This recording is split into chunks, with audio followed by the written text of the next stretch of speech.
what Todd's phone says. All right, folks. Welcome here tonight for the July board meeting. Thanks for coming out in this rainy weather. If we're all stand for the Pledge of Allegiance. I pledge allegiance to the flag of the United States of America, and to the republic for which it stands, one nation, under God, indivisible, with liberty and justice for all. Mr. Moore. Let's bow our heads. Our most gracious Heavenly Father, thank you. Thank you. We are so blessed that even when things are bad and we see nothing good in sight, we're still overly abundantly blessed. Thank you, Lord, for all this wonderful rain and for ending the drought. Thank you for this country that we were blessed to be born in. Thank you for the state, county, community, friends, family, and Team Amelia, both past, present, and future. Thank you for all the teams that represent Amelia, especially for the 3 ball teams that are headed to the World Series. I pray for their safety, for all those that are traveling as they go, while they're there, and the trip home. Lord, I pray that we still represent you and Amelia in the best way possible as they compete and maybe even bring home a win. Lord, thank you most of all for sending your son to suffer and die for our sins so we may have the opportunity to spend eternity with you. Father, I pray for a smooth, efficient, positive, productive meeting tonight. I pray for a good discussion and that we'll be able to make the best decisions for this county and community according to your will. I know that everyone may not leave here happy tonight, but I pray that they understand and have a peace about the decisions made. Lord, thank you for all who came out tonight, and I ask for traveling mercies as they head home. I ask things in one precious name. Amen. Amen. Thank you, Mr. Morris. Put the passes for him. Yeah, you got to pass it. That's.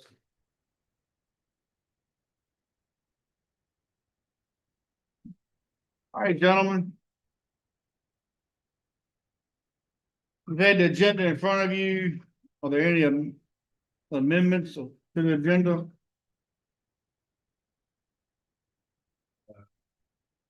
Just the library. People got something. Yep, we got one, we got to add the library, wants to do a little short presentation. He'll be at the end of staff committee organization reports. There's a school resolution that we're gonna discuss while the school board is up there. Y'all have had that, seen an email trail on that. And as far as I know, we do need a closed session tonight. So those are the 3 things I have. Anybody else have anything? Move to approve the agenda as amended. All right, motion on the floor to approve the agenda as amended. Any more discussion? All in favor, raise your hand. Motion carries. Thank you, gentlemen. Brings us to our consent agenda. Got the minutes. PPTRA resolution, which is normal stuff we do. Sheriff's Office has a VACORP fund reimbursement. And appointment of a new temporary zoning administrator. To accept the consent agenda. Move to accept it or approve it. Approve, excuse me. Motion on the floor to approve the consent agenda as presented. Any more discussion? All in favor, raise your hand. Motion carries. It brings us to staff recognition resolutions or letters. Folks, we've had a couple long-serving members.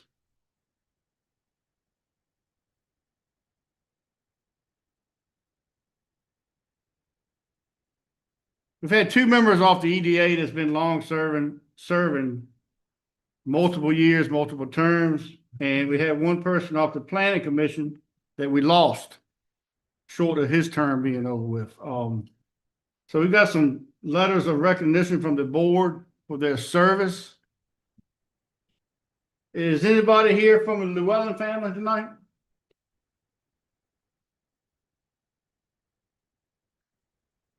How about Miss Morty Scott? Okay. Mr. Whittington?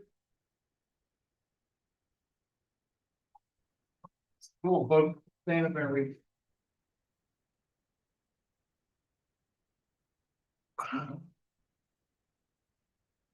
How you doing, Miss Whittington? We have a letter for Juan for his many years of service on the planning commission. He was on it when I got on it. I've been on it for a while, and his wisdom always proved to be one of the best ways to do it. So, on behalf of the Lee County Board of Supervisors, I am writing to express our sincere gratitude for your exemplary service as a member of the Lee County Planning Commission. Guiding the physical growth and development of a community is one of the local government's most complex and enduring responsibilities. Throughout your tenure of January 24, 2000 through May 21st, 2026, your thoughtful deliberation, careful reviews of the comprehensive plans, and balanced approach to land use decisions have been invaluable. Your work has directly contributed to the safeguarding our natural resources, shaping the vibrant neighborhoods, and ensuring orderly development that respects both our heritage and our future.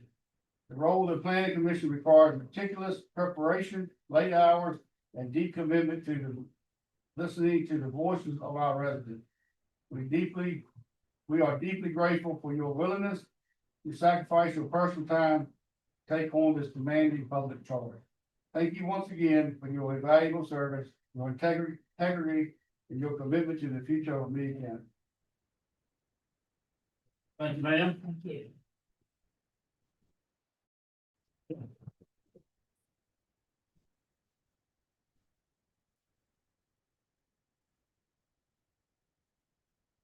Thank you.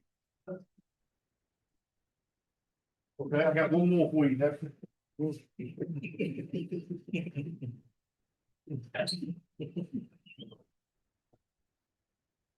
Is Austin here tonight? He's on by Zoom. I'm here remotely. Austin, I'm not gonna read yours up there in front of everybody, but you recently completed some online code updates. You helped get our new permanent software, transforming critical public services into a fast, efficient, modern process. That's new for Amelia. And a new GIS system. So we have a letter of your support for you too. So thank you for your taking extra credit, extra classes. That'll be waiting on you when you get back from the beach. Thank you. Appreciate it. I would read this one. Mr. Pollock, you have one also. You recently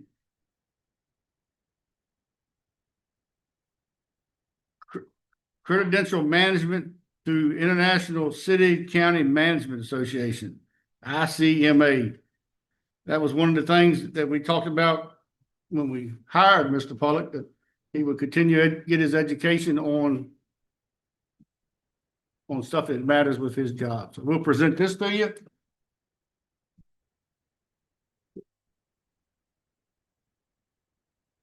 Marguerite.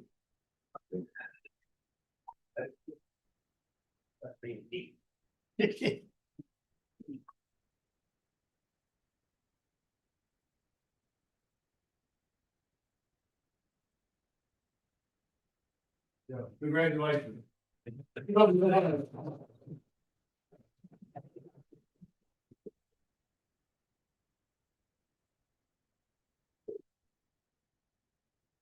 The we also have two more letters of recognition for Mr. Robert Llewellyn and Miss Morty Scott for their dedication and service on the EDA. They were there for quite some time. Ms. Scott was there from 2010 to 2026. And Mr. Llewellyn joined in 2014 to June of 2026. So we appreciate their service to the county also. We will get them to their families.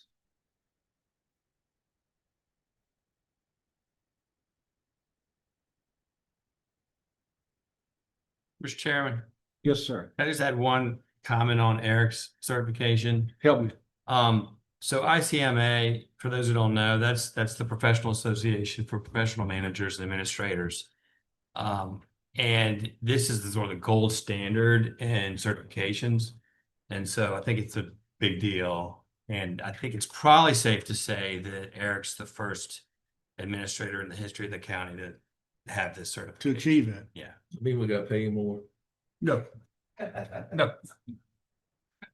So I just like to, He's just bonafide now, that's. and it takes both years of work and classes and training and all sorts of rigorous process. So congrats. And he has to put up with you all. That's a bonus. each Thank one you, of, Jeff. each one of us will take him out to lunch. How about that? I hope he likes bologna. Ain't no wrong with that. I'll have that. Is Mr. Hicks here tonight? Yes, sir. Also had the introduction to the interim fire chief, Mr. Tommy Hicks. Morning, everyone. I'll do a quick handshake. Good to see you again. Yes, sir. Very good. Are you, sir? Good to see you. Always. Yep. Yes, sir. Yes, sir. It's a pleasure. Yes, sir. How are you doing? Good. Good to see you, Eric. Thanks so much. Tommy has hit the ground running. When he came, he had a list of stuff he wanted to do and will get done for us, and he has been hard at it. No, thank you so much. Really appreciate the opportunity. Look forward to putting all my efforts and energy into something that y'all can then take and move to the next level. It's been exciting since last month's board meeting. The next day, I had the opportunity and invitation to attend the association meeting with fire companies, and we've been steady meeting and discussing and planning for the future. So thank all for your support and everything with that. Good deal. Glad to have you. We know what to expect. All right, thank you. Thank you. Good seeing everybody. Yes.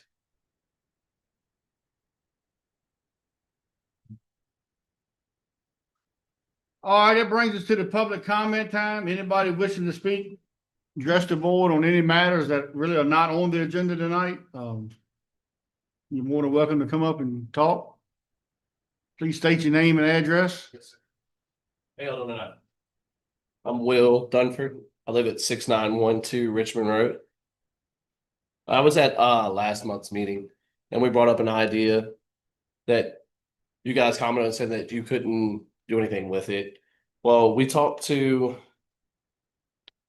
the Parks and Rec director who has a boss, who y'all are their boss. And we just would like for y'all to take the opportunity to try to vote for it or have a conversation of what you could do to maybe get it to a vote. Glenn is wanting approval from you guys with a blessing for us to use the baseball fields, softball fields for new opportunities with Amelia for baseball. And this could lead to more opportunities for kids to play that never played before, for teenagers to play, and just for us to extend baseball more than what it is now. And we just want it to be brought to an attention for a vote. That's all we're looking for. Whether it be today, tomorrow, 10 years, it doesn't matter. We just want it brought to an attention, brought to a vote. That's all we're looking for. Okay. Thank you, sir. Yes, sir. Thank you.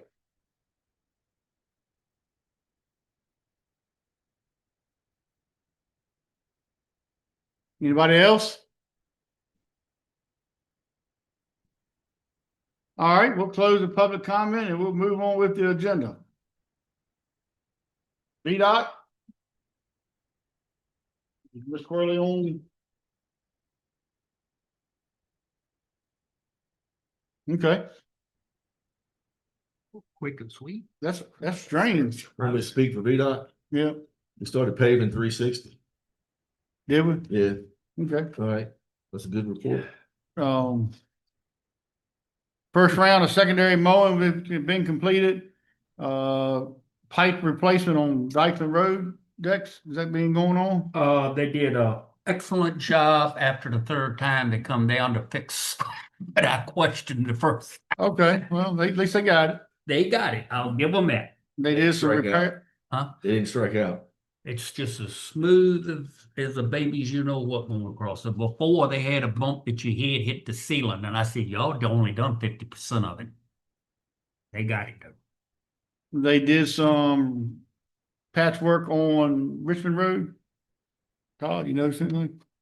Must be on, I hadn't seen it. Must Okay. be on something I don't travel that much. And they got some surface treatment operations are getting complete. All right, well, you all call and check on her. That's not like Miss Worley, not to, No, it's not. Oh, she's all right. Yeah. that brings the school, Dr. Harper. Good evening, Mr. Chairman, members of the board, Mr. Pollitt. I'd like to first say thank you for adding the resolution to the agenda this evening. That'll be one of the things that I share with you. Also like to acknowledge that we have a couple of board members here this evening. Mrs. Whittington and Mr. Weaver are also here. So again, thank you. And let me just start by saying that the school year is just around the corner. Convocation for our staff is scheduled for Monday, August 10th at 9 a.m.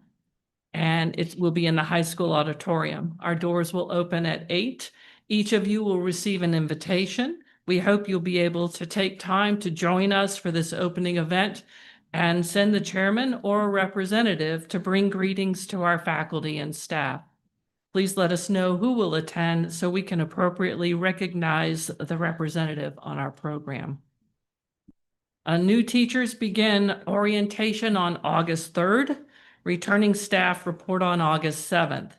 The first day of school for the 26-27 school year is Tuesday, August 18th. All Amelia schools will be hosting an open house for students and families on Thursday, August 13th from noon to 7 p.m. Prior to receiving a student's class information or schedule, parents must complete an online registration packet. Information will be shared with families in the upcoming weeks. We look forward to seeing our students return. In your packet this evening, you have the June financial reports and several appropriation requests.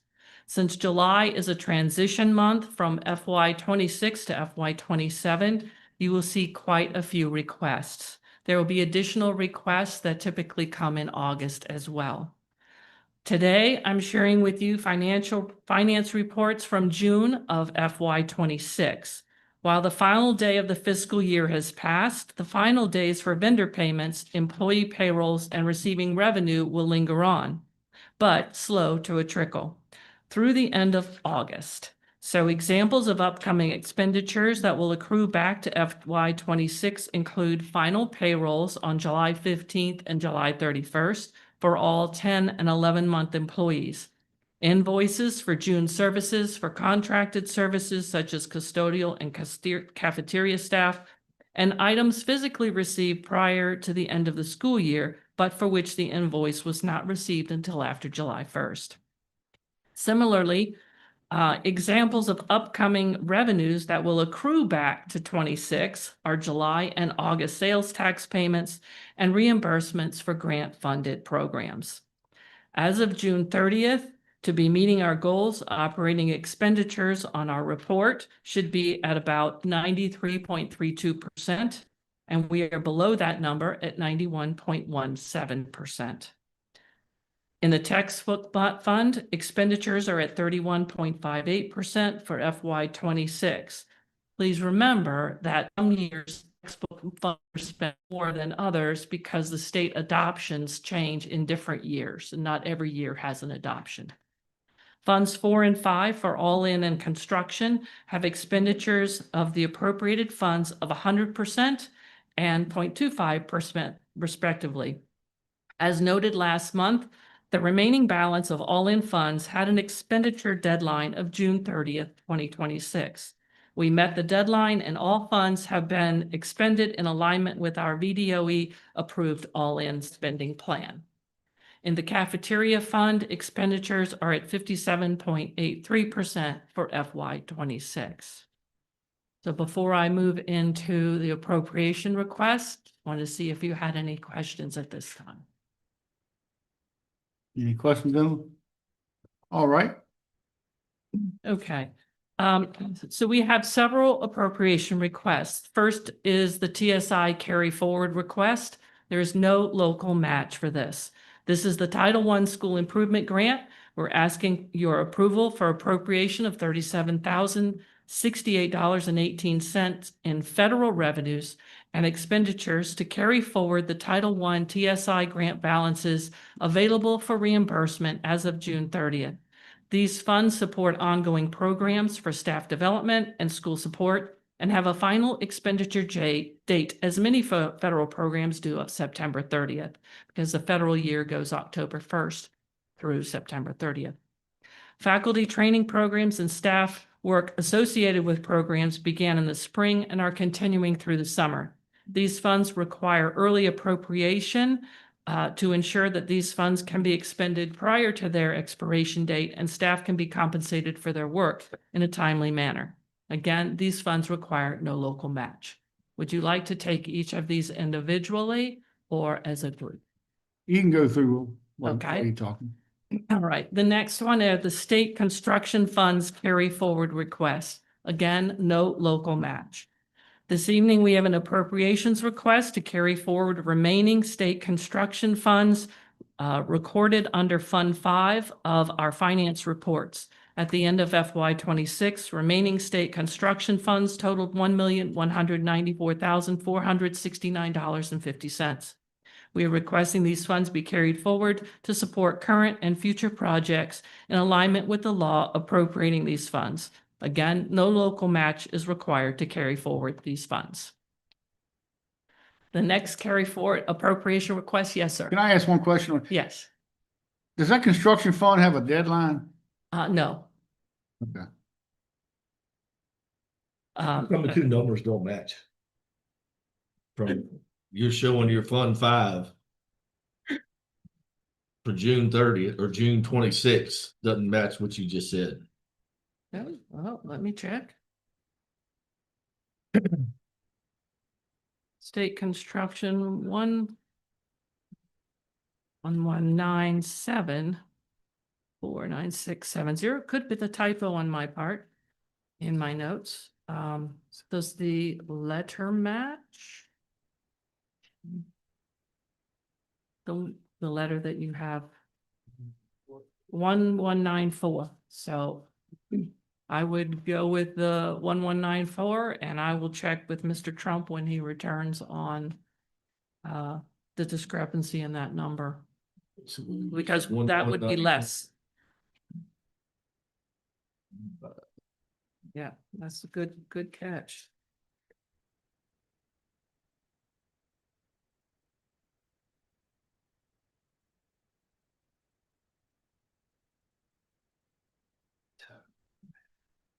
Yeah, I see that. Okay. Okay. Got one more? Yes, Gear Up carry forward request. Again, no local match.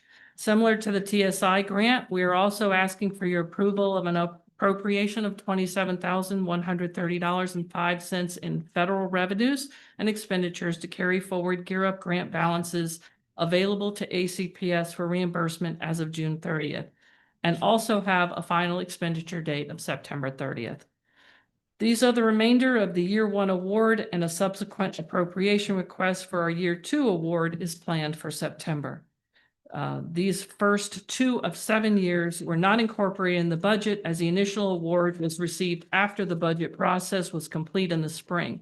However, Gear Up grant funds will be incorporated into future budget documents to remove the necessity of these appropriations moving forward.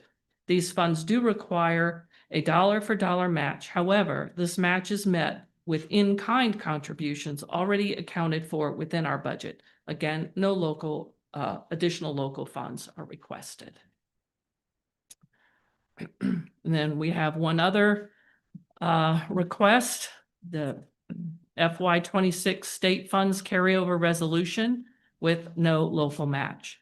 Presented for your approval this evening is the budget resolution to carry forward remaining FY 26 state funds into FY 27. The purpose of the resolution is to ensure that ACPS and Amelia County staff are working for the same foundation and toward the same goal as we close out FY 26 finance processes. The adoption of this resolution is requested as it ensures the local obligations for required local effort and required local match are met, that state funds allocated to ACPS but unspent are available to ACPS in FY '27. It also ensures that no more than the local minimum for RLE and RLM is expended by the locality. So the initial projection for that amount is approximately $475,382.11. As you know, the final numbers will come from the audit report. And Virginia Code Section 22.1-100, and that permits school divisions that it's overridden by the state language in Chapter 7 of Virginia Acts of Assembly, so that we are able to carry forward those state funds into the next fiscal year.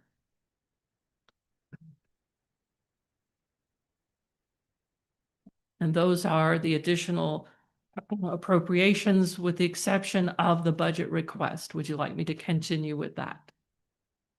Yes. Okay. So as you know, the state was very late in passing a biennial budget for FY '27 and FY '28. Without a state budget to work from, we, like most other school divisions, used the initial governor's budget that contained a 2% salary increase for staff. This was the most conservative approach. We also budgeted on the state projected ADM of 1460.8 instead of our final ADM of 1483.4. Again, using the lower number to maintain a conservative approach when it came to the required local match that the county would have to contribute. When the state's budget was finally approved, the state chose to handle salary increases differently among different groups of people in the state. So between the compensation board employees and those in education, the state chose a 3.5% salary increase and 2% bonus for compensation board employees, while choosing a 4% salary increase and a recommended flat bonus amount in education. The final state budget for schools included increases to several funding lines that require local match components.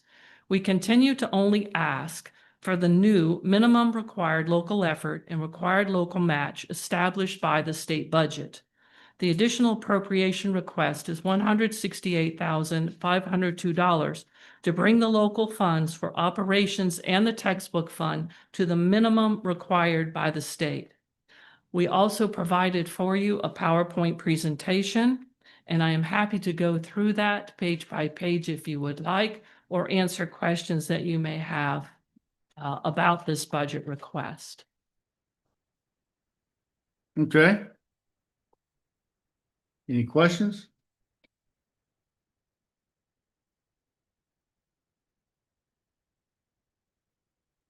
It's kind of hard for us because we have completed our budget, so. Yes, this was a very difficult year in the state. We're not the only county, unfortunately, the only county that's almost everyone is in the same position. But then the state should fund it. Would be very nice if they did. $2.9 billion in surplus. Well, would be very nice if they did, yes. I mean, the problem I have with it, just like anything else, our budget was set. We're done. We had the option of waiting. We chose not to. You and I talked about it. You said because we can go back and change it if needed. I mean, we had like 3 days to do it. Just like the state can miss deadlines. We no penalty if we miss deadline. No, I was told we couldn't make payroll if we didn't have our budget done by the certain time, period. Because if you remember the last meeting, I said we should just wait. Since the state can't do their job, we shouldn't do ours.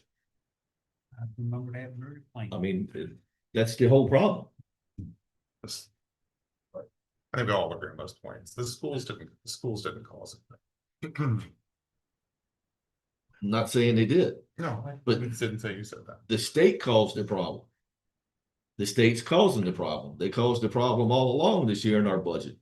They shorted us 1.2. Y'all lost what, 400,000? Social Security lost 822. We had to make that up. that blew a tax reduction out the window. I mean, it's just steadily passing it on to the taxpayer. What's the board's pleasure? We wanna do them individually? You gonna have to break some of them up. Well, we have many of these that require no county funding at all. I think we Yep. can move through these fairly easily. So how about we start there? Yep, it's one on, All right, I'll try to go through them here. Let's try to go through in the order they're in here. Help me with that number that changed from that one. So I'll make a motion to approve the title. I should have phrased them all, the just appropriation or carried forward, Jeff, just say appropriation. 37. That's what I've got. Alright. I just want to ask Jeff a typing question. Just say appropriation. Yeah. Appropriation is stated, okay. I'll make a motion to approve the appropriation as stated for federal Title I grant funds, $37,068.18.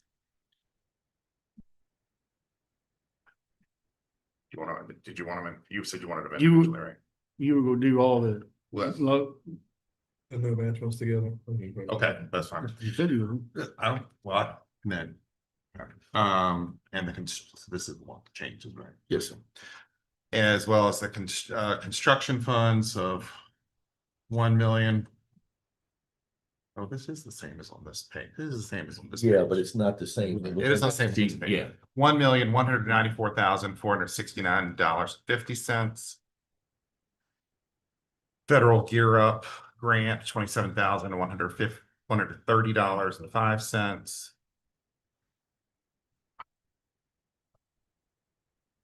And there was a state carryover, 489. The FY 26 state funds carryover resolution.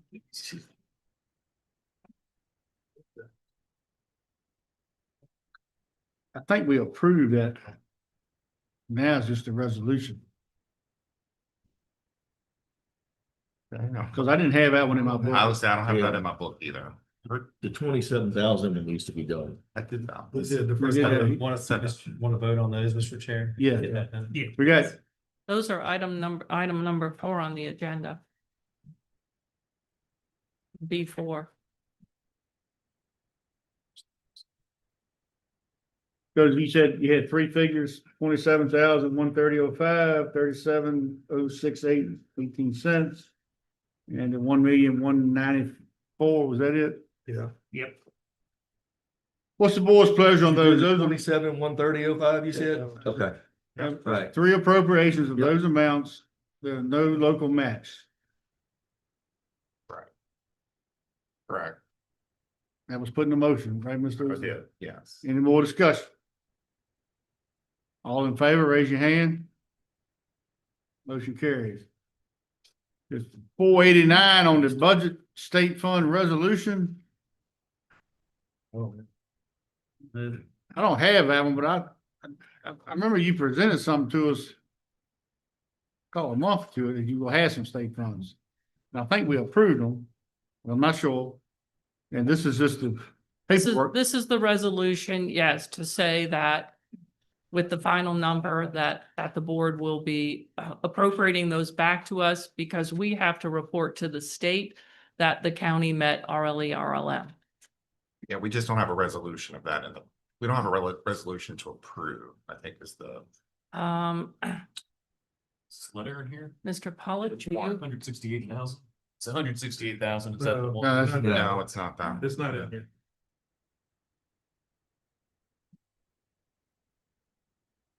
This is all we have right here. It's not in. Yeah, okay, that's all I got to. Dr. Harper, that's what we have. Is it that? There's no figures on that. It has no numbers at all. That's Yeah. right. It would not have numbers. I'm telling you the estimated amount. However, until the audit is final, you would not have a final amount. Mr. Gore, is So that just a general, correct document? I think what we can do, we don't have to have a resolution, but it would be a motion to approve essentially, as set out in this memo, For the audit. appropriation of the remaining state funds to be carried over. These are state funds. These are state funds. Yes, they Sorry, are. sorry, I think that was our issue. We were looking Yeah, for, we're looking for a page with the okay. We don't have a number on it. That's That- correct. Okay. We have an estimate. All right. That's correct. Can I Vote on it. can I move? It's whatever Because it's their money, because it's gonna be their money as determined by the audit. Right, so a motion, I think, would be to approve appropriation of the year-end carryover state funds. Okay. I'll make that motion then to approve the year-end carryover state funds requiring no local, therefore requires no local match as determined by the final accounting and again, You done? yes, okay. I Motion, I was looking at Jeff, he said that was good. Yeah, I think that was fine. motion on the floor to approve the carryover fund from the state. Any discussion? All in favor, raise your hand. Motion carries. Now, if I could, sir, I'd like to give a little more information on the request for the budget appropriation. So the additional funds from the state hit a variety of areas, not just the compensation supplement. And I do think it's important to note that if the funds are not appropriated and RLE, RLM projection can't be met, that we would be forced to reject the state funding, and it would require a reduction in our budget by a minimum of $592,000, $423,000 of which would be state funds not accepted.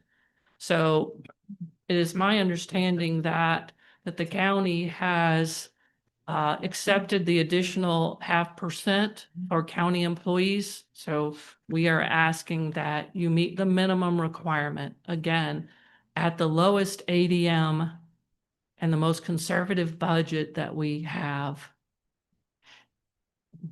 You don't have, how about local funds from last year's budget? You have any left over? Mr. Trump estimates about 30,000, which would not come back to us because as what you just passed would only send the state funds back to us. Can't use the state funds for the local. That's correct. No, I'm Not use the state No, funds. no, for how the about local local? match. Yeah, local Yes. funds. You can't find the money to come up with this? I mean, So that's not how it works, sir. Well, I wish I could. You have to Understand commit- that. We have to commit to it, even if then that means there's other ways they can. Like if we allow carryover other things later, we still have to be the ones to commit to providing the funding. Yeah. We have to certify to the state that the locality has contributed the minimum amount required to receive those state funds. And that's all we're asking for. And it's the 168.5. Yes, sir. yeah, you gotta jump through the hoops to get your carrot so you can get your money. Well, it's the old saying, damned It's if you state. do, and damned if you don't. Yeah. And I think that's well said, and that's the exact problem. I mean, none of us It's like state. what this, none of us like what this, none of us like what the state did, but if we don't approve 168,000, then we're turning down an additional 400 and some thousand from the state and our match from before. The impacts are extreme. It also means that the teachers don't get the increase at all. I And know, I'm just saying it out loud Right. for those, because we have more details. Therefore, and we already know, let's be clear on this, we already know that we're expecting an overall surplus coming out of our fiscal year 26. And we just got some great news, thanks Eric, for the amount of funds you resolved in the CIP and others, so we are in better shape than we anticipated before too. For all those reasons, I'll make the motion that we approve the local appropriation of $168,502. That would gets us just to the bare minimum required local effort and required local match. Okay, John, motion on the floor. Any other discussion? All in favor of the motion, raise your hand. All opposed? Motion fails.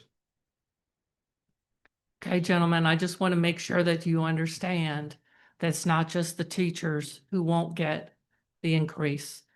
because of the additional loss of 500 and some thousand, we are at risk of losing our entire pre-K program, with the exception of those receiving special education.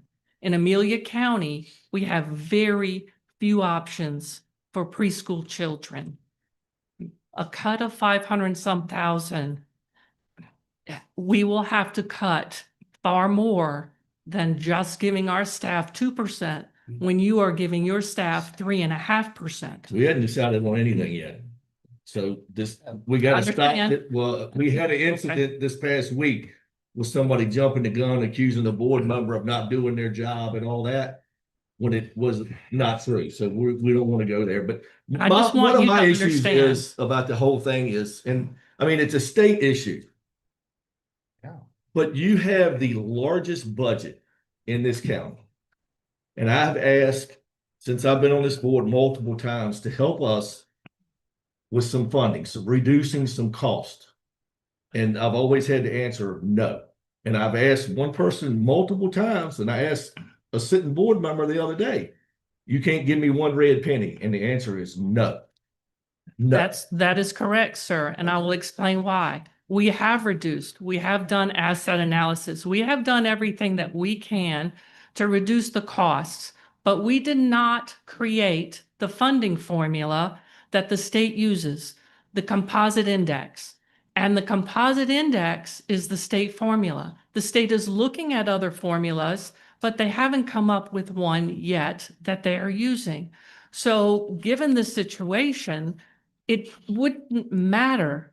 The county still is required to meet the required local match in order for us to receive the state funds. So But we when you did. don't. They changed the game on us. And like Mr. Easter said, that we have surplus, which is hearsay. I've not seen it in writing that we have surplus in any department yet. I don't have an issue if we're coming in heavy and we have some money left over. I would not have an issue with that. But I don't know today. I have no clue today. So I'd like to give you a little more statistics. We hire in one form or another 349 people. They're on our payroll.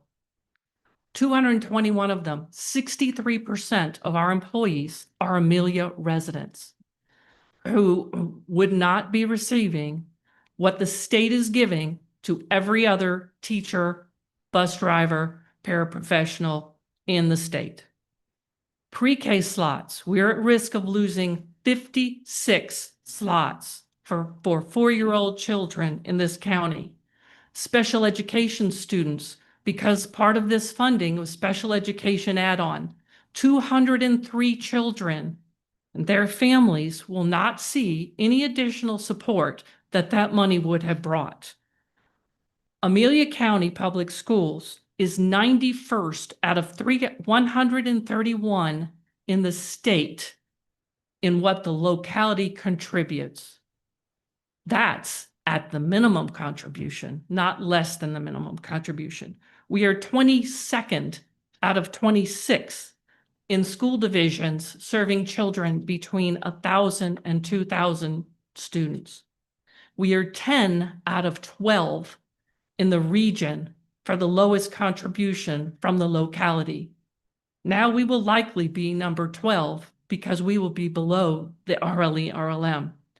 We spend $2,501 less than the average per pupil spending in the state.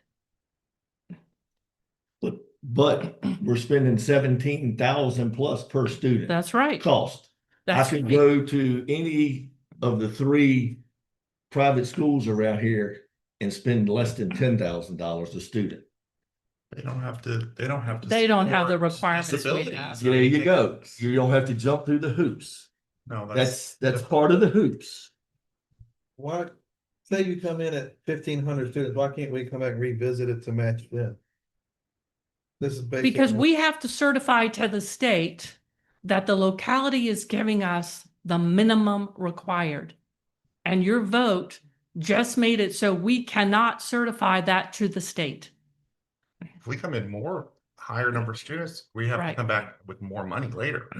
Our We've done it. ADM, Yeah, We have done And that. we agreed to that last year. our ADM at the end of the year. this, we just said we're not gonna meet the minimum now, much less 15. But our budget is done. This is acting like we've created this problem. The state created this problem, not this board. Our budget was done. We're 22 days into our new budget. And we're already just gonna be doling out money. Gentlemen, your actions are impacting several hundred families in Amelia County. Actions impact every citizen who lives in this county. That's a taxpayer. That's what I'm looking out for right now. Everybody's struggling. I've got emails or texts today from people about things, and I'm not gonna say it out in public. I mean, you can read them if you want to, but everybody's struggling right now. I mean, we got accused. I read it to Benji. We're making more money as being a board of supervisors member than the majority of the elderly people living in this county. I mean, everybody's hurting right now. And I feel like you go blame us for the problem when it's not us. It's the state is the one that created the problem. The state has the money. They punished us since day one. If you could guarantee me that I have a surplus in all of our departments and we're gonna come out in the black to cover what this is, I don't have an issue with it. But who's gonna guarantee me it? I want to see a real number in writing, not a say so. Saying so don't mean nothing. We have the monthly financial report. That the financial report ain't worth nothing. So we So- already budgeted $128,000 less in required local effort and match by going with the 1460 ADM than the 1483 ADM we ended with. We went extremely conservative on this budget. The school division has no control over the state funding formula, but you have control over whether or not you support the children of Amelia County and the staff of Amelia County Public Schools in your decisions. Like I said before, it's all the citizens. It's not just the mega schools. Dexter, you're much more reasonable. Kids suffer. Dexter, you're much Huh? more reasonable. Why should the kids suffer? I'm not dealing with you. We're turning away $423,000 of state money, over $168,000 in local Want money. to cut it off your CIP for this year? And that's where we're hurting. That's where we're hurting all of our stuff. We're You know- turning down money. I don't want All right, declare, this ain't a public hearing, sorry. Let Dexter speak. you said we're number 10 out of 12. In local funding, yes. What are we in salaries to everybody in the school system, including administration? They don't know that. We do a salary study every year. It's published in That was board the docs. question. Where do we stand there? We compare against our 6 local. We do not compare against all 8 Well, why do you compare to 12 and you don't compare, you only compare because to the state 6? only gives us the data for 12. The state doesn't compare us to our local. We don't compare our own county employees to Chesterfield either. I know So that. For that I same know reason, that. for that same reason, I What is the hear school from compared to parents Chesterfield? that with kids in school about this every year. And personally, and I'm just speaking for myself, this is the worst part of being on this board. Mhm. And I hate to say that because I've had children. I graduated from Meade County High School. My kids did too. But I hear from parents that we're not doing enough for the schools. Okay, I understand that.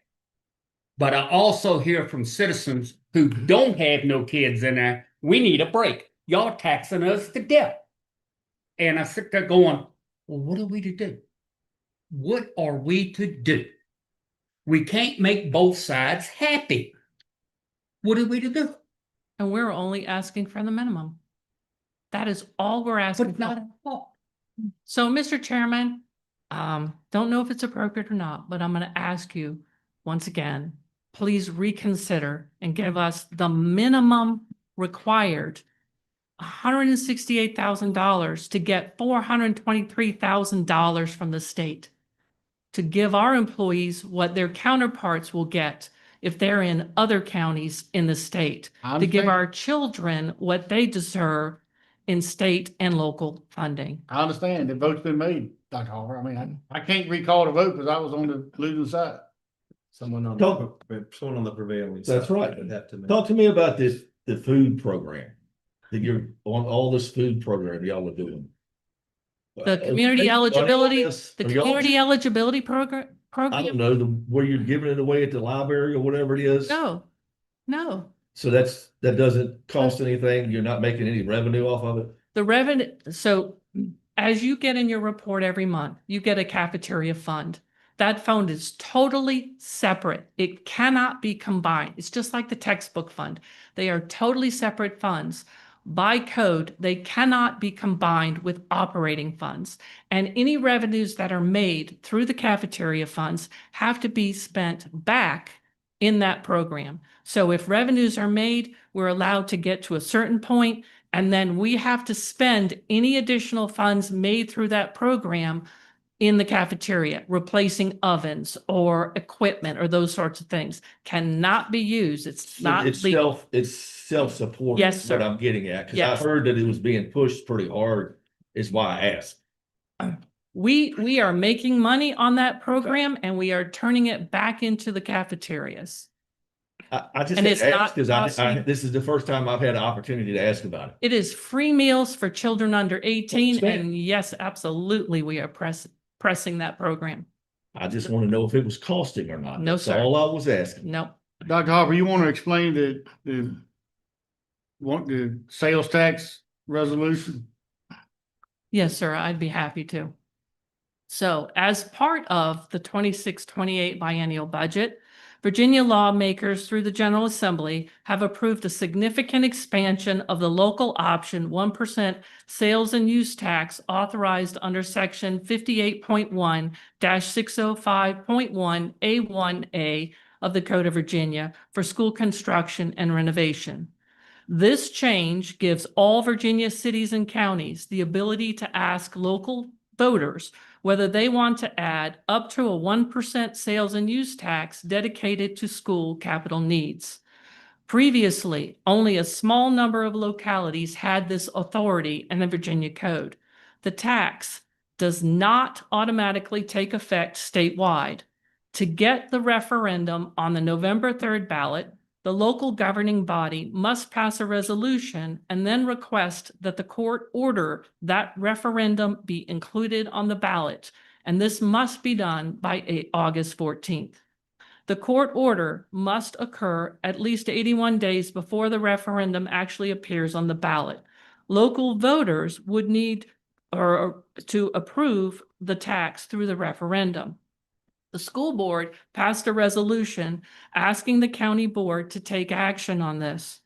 As Amelia County Public Schools and Amelia County Board of Supervisors have expressed interest in expanding career and technical education opportunities for our students, this dedicated revenue could provide funding for construction of a CTE addition to Amelia County High School. Or these funds could support much-needed renovation of our aging schools.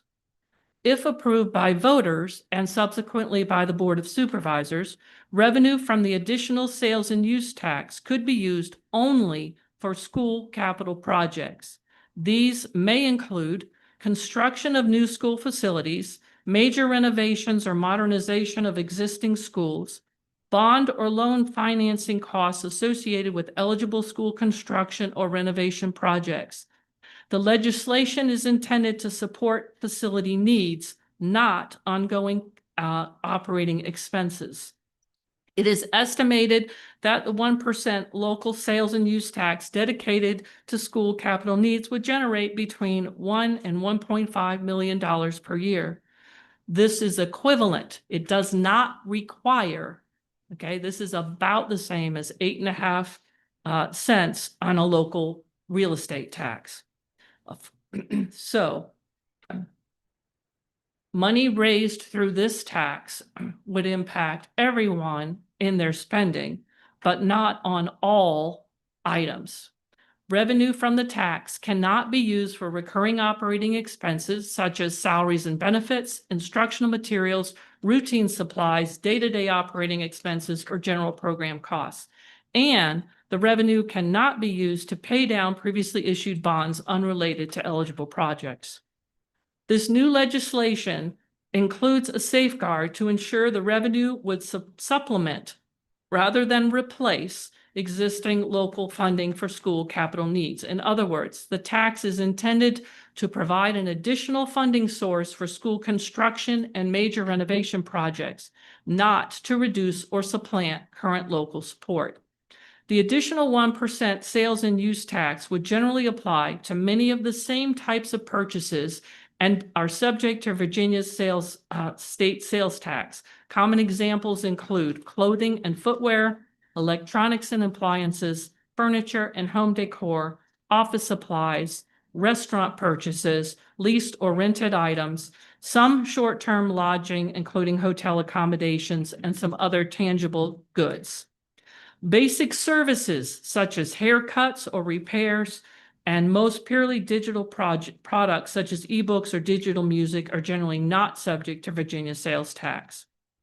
The legislation states that this additional local sales tax would not apply to food purchased for human consumption or essential personal hygiene products.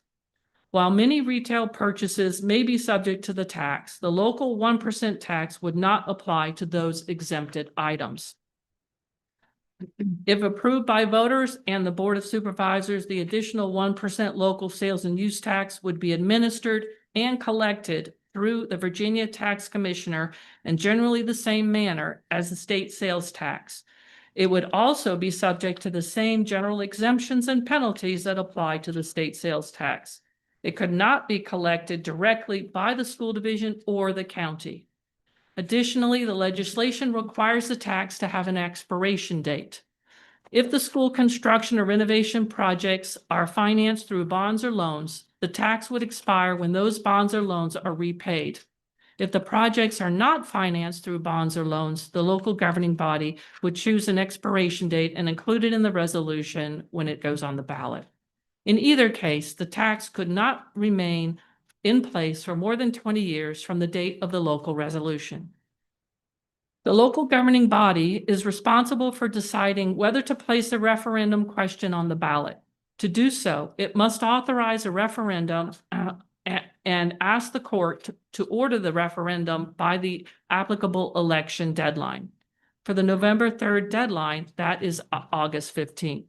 The additional 1% local sales and use tax could only be implemented if approved by the voters and the Board of Supervisors. So, at the request of the Amelia County School Board, I'm here to seek your approval of a resolution and support through the county attorney to obtain this court order. Again, summarizing, the tax could only be used for eligible school construction and major renovation products, and related financing costs could not be used for operating costs, materials, and supplies, would not apply to food purchased for human consumption or personal hygiene products, and it would have an expiration date not to be in place for more than 20 years. I will also share with you, Prince Edward is moving forward.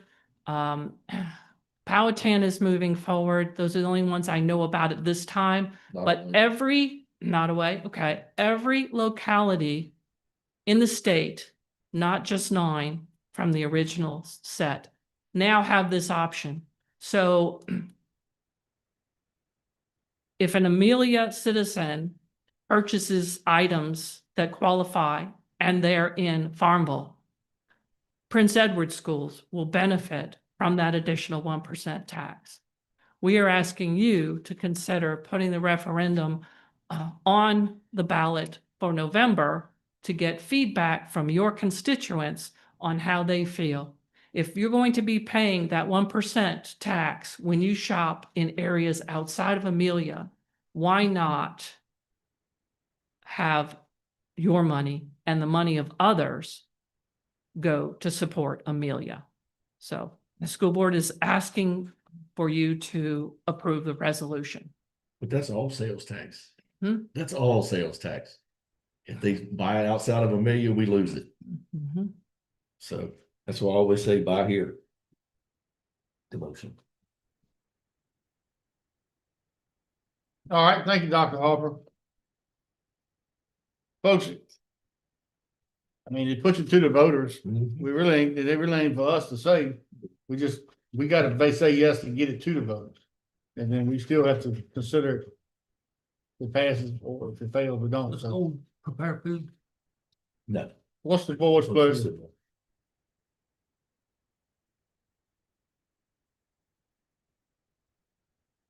Make the motion to have staff proceed forward with, moving, Approve the resolution. wanted to approve the resolution. All right, We'll take it from there. All right, let's go. I'll adjust my wording. Make a motion to approve the resolution to proceed with the referendum for the November election. Okay, motion on the floor to approve the resolution for the be placed on a referendum. Any more discussion? All in favor, raise your hand. Motion. All opposed? Okay. Hey, you messed me up, didn't you? Mess me up here. Remorse. All right, thank you, Dr. Harper. Hey, hang on. You give me that, you give me the 168,000 off your CIP? I have no control over the county CIP, sir. No, it's money you've asked for this year's budget. To come I out of think that CIP for decision is- different things. I understand. I think that decision is the board's decision.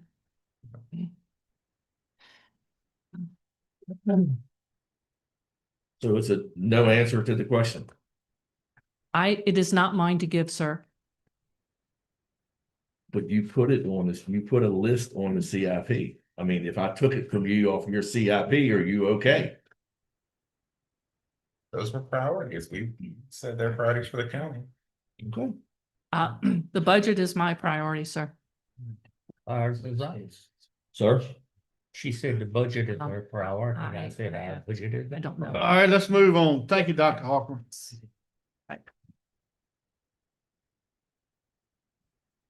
Folks, you had your quarterly reports. Any questions on that? And Mr. Carver from the EDA.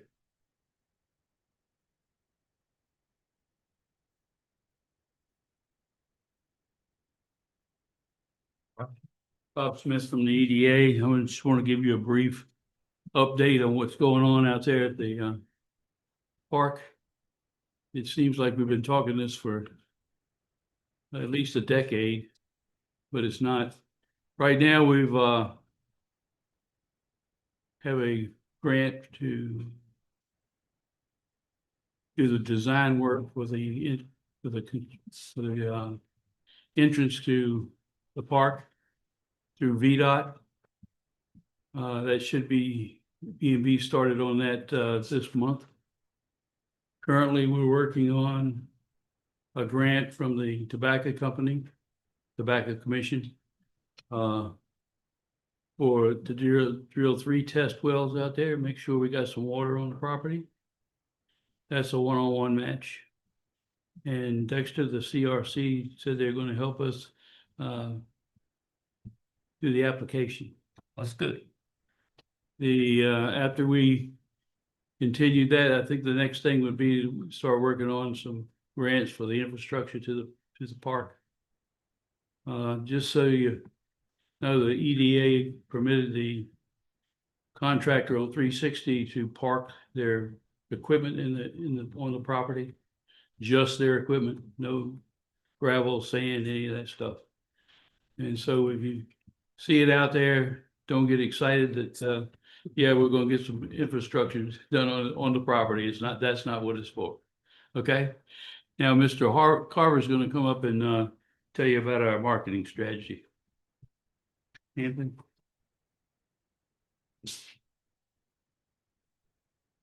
Welcome, sir. Good evening.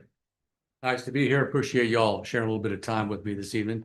Okay. So, as Bob said, my firm Carver Co., commercial real estate company based in Richmond, was selected to represent the EDA in the marketing of this emerging commerce park, the Amelia County Regional Commerce Park. I use the term emerging because that's really what it is. We're not site ready yet, but we're close. So there's a lot of infrastructure work that needs to be done, both physically, but in a lot of planning work and a lot of marketing. So my main responsibility is to market the property, position it so that the Virginia Economic Development Group and the brokerage community, the business community takes us seriously, that we're a viable option. And we just have to work on the timing of this to make sure we can time interest with when we're in a position to actually deliver sites. The EDA will not be a site developer. We are selling acreage and parcels that the individual buyers will then do the site development work of. So when you think about how this will go forward, it'll start incrementally with the entrance road off of 360 coming into the park, and then the stub roads that'll go as we sell sites, rather than the county putting up the money to go ahead and put the road and infrastructure in when we don't really know yet, who is going to be attracted to the property. So that's the way it'll initially start. Let me just give a little bit of just a 1 minute background on me. I've been in the commercial real estate brokerage business for over 40 years, and I've worked basically in Richmond, Central Virginia, and then consulted on an international basis. I do traditional brokerage work, working with landlords and tenants, moving and building buildings to house or to lease the existing buildings. I also sell from an investment property standpoint, and I work in consulting on community development, master planning, site development and so forth. And I've done that for various municipalities throughout the state. So here there's formally a transaction contract. I'm a broker. I'm here to market, position, and sell the properties. But it sort of engages a lot of consulting too on just a as-come basis. So I'm happy to hear your inputs, your questions, so that we can implement those into what we're doing going forward. You can interrupt me at any time if you have a specific question. From a marketing standpoint, we're using a couple of basic commercial real estate platforms. One, the brochure, which is up on the screen. I have provided each of you through your Amelia County Supervisors website a copy of this document. If you don't have it, I'll be happy to resubmit it to you.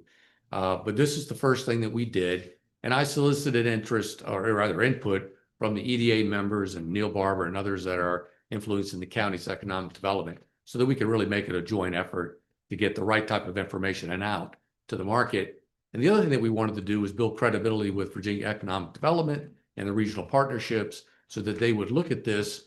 It is a tier 3 site, and we wanted it to be, as I mentioned earlier, a viable opportunity for the state to bring prospects to us, which they've already done, and also the business community.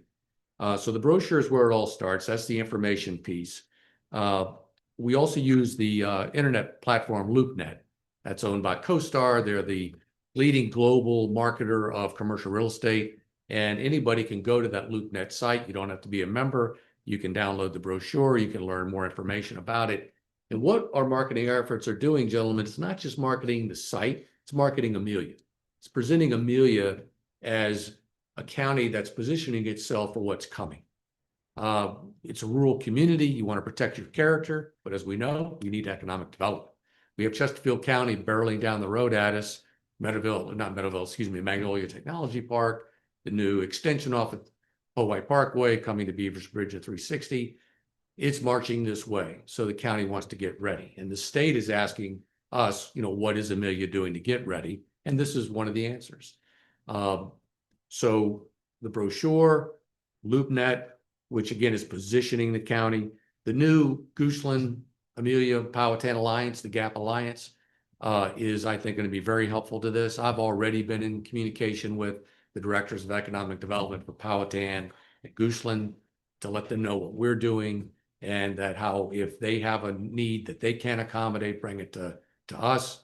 If we have a need we can't accommodate, we'll reciprocate. So we're already trying in this very early stages of the alliance. I think the ink's barely dry on the document, but we're already trying to accelerate that collaborative environment. Brokers, of course, the commercial brokers from Central Virginia, extending all the way out this way, and then leaping over throughout the state. making them aware of the property, making them again aware of who's behind it, who's marketing it, who owns it, that there is a team effort that's coming to the market, pushing this project forward. It's a county-owned asset. And, you know, the county will certainly, as I'm promoting it, to be a working partner or collaborator with an interested party that wants to come in. It's that's an advantage that I think we have in marketing this park than if it was a privately owned park. So it's a combination of me calling people direct, working with the state economic development groups, working with the regional partners, working with the brokers directly, putting this property out to LoopNet. On LoopNet, you know, we'll get thousands of folks seeing it, and it's eyes on is what we really want. Now, as far as who we're really marketing this to, this is light industrial.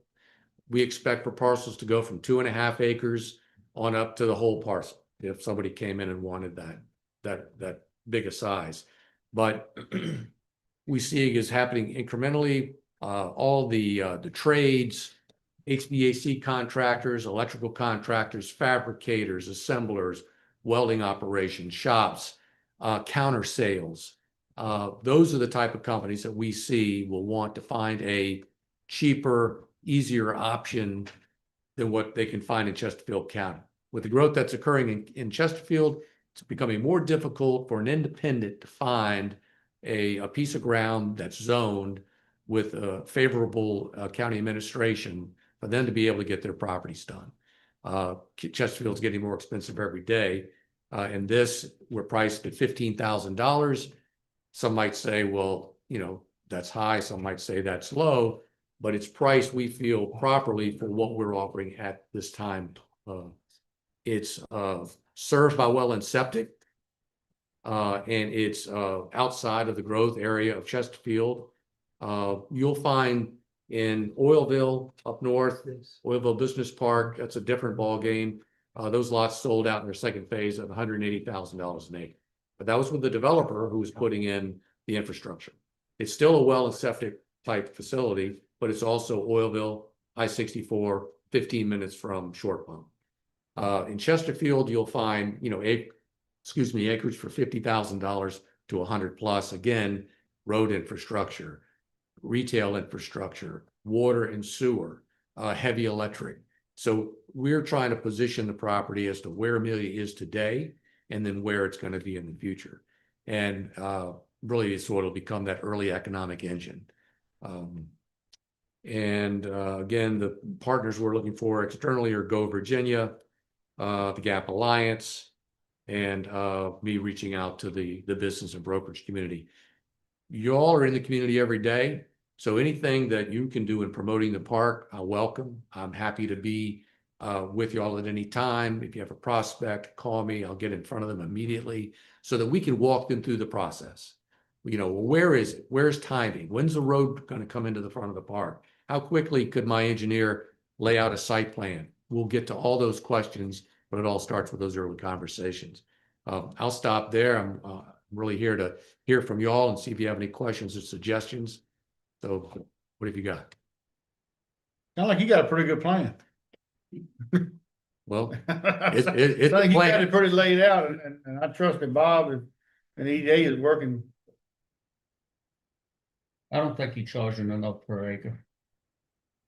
I know a builder just told me he paid $20,000 up on the Prince Edward line for land to build houses on. And that's houses. And that's houses, and that's not near 360. And he said he thought he wasn't gonna get it at that. What would you think the right price would be? Good farmland to bring that around here.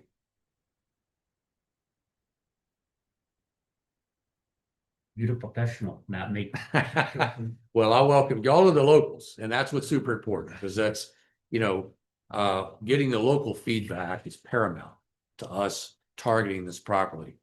But from an industrial standpoint, when someone comes in, they're going to have to spend money on engineering. They're going to have to do the topography, the site work. There is topography on that piece of property. And that's when you look at the property in a couple of pages in, and as y'all might see in your own copy, there's the overall 130 acres. And then you'll see another slide where there are three big parcels, I'll call it, and then with some little smaller areas. That's really defined by wetlands. So those aren't sites, those are parcels. Those parcels will be subdivided further depending on what type of interest we have. And the stub road has to be built to come in. So there's going to be some give and take as to how this future infrastructure is going to be paid for. Now, you know, the EDA is working to get the grant. The engineering's already to start, I think, next month on the entrance. Has to be VDOT engineered coming off of 360 to get that immediate entrance into the park. That's just the beginning. You know, so the stub road has to be built to the first site. And if you look at the site from 360 to your back, looking at the site forward, I'm anticipating, unless we get a big user up front, which is unusual, smaller user, private contractor, we're going to probably push that interest up to the right at that corner at 360 and Richardson, because that's where we're going to get a shorter road to get to the first site. We limit the cost of that, reaching that site. So to your point, it's about what are the costs that the buyer is going to incur? Site work, engineering, building. So when we look at that, that's where we look at the price. To your point, I'll give you this on Oilville. When it started phase one, it was $20,000 an acre. Well, and septic served, but that's, as I said, that's a different market. So what's happened is, as phase one built out, you know, they incrementally raised the price. Then the contractor came in, bought the rest of all of phase two, and that's a sort of a joint venture between Hanover County and Goochland. And in phase two, I think they acquired it at $50,000 an acre. And then they, because of the infrastructure they're putting in, they're selling basically sites at $180 an acre. Now, see how they make an investment, they raise the price each way. I am open to any feedback that can be brought in that justifies a change in the price. But we're starting out, and it's for a local Amelia company, it works really well. As we start to try to attract and pull those folks coming in from Chesterfield, we have to account for 20-minute drive time. And if you're an electrical contractor or an HVAC contractor and you're serving South Chesterfield, and your guys are loading up the truck at 6:30 in the morning and heading east, you've got to figure out drive time. I got it. If I were in Westchester, I'd be immediately in my market and I'd drive time from there. If I'm at this site, I'm going to add 30 minutes, drive out, drive back. That's an hour each day. And so that, from a business standpoint, please critique me if I'm wrong, that's a consideration you're going to make in where you're located.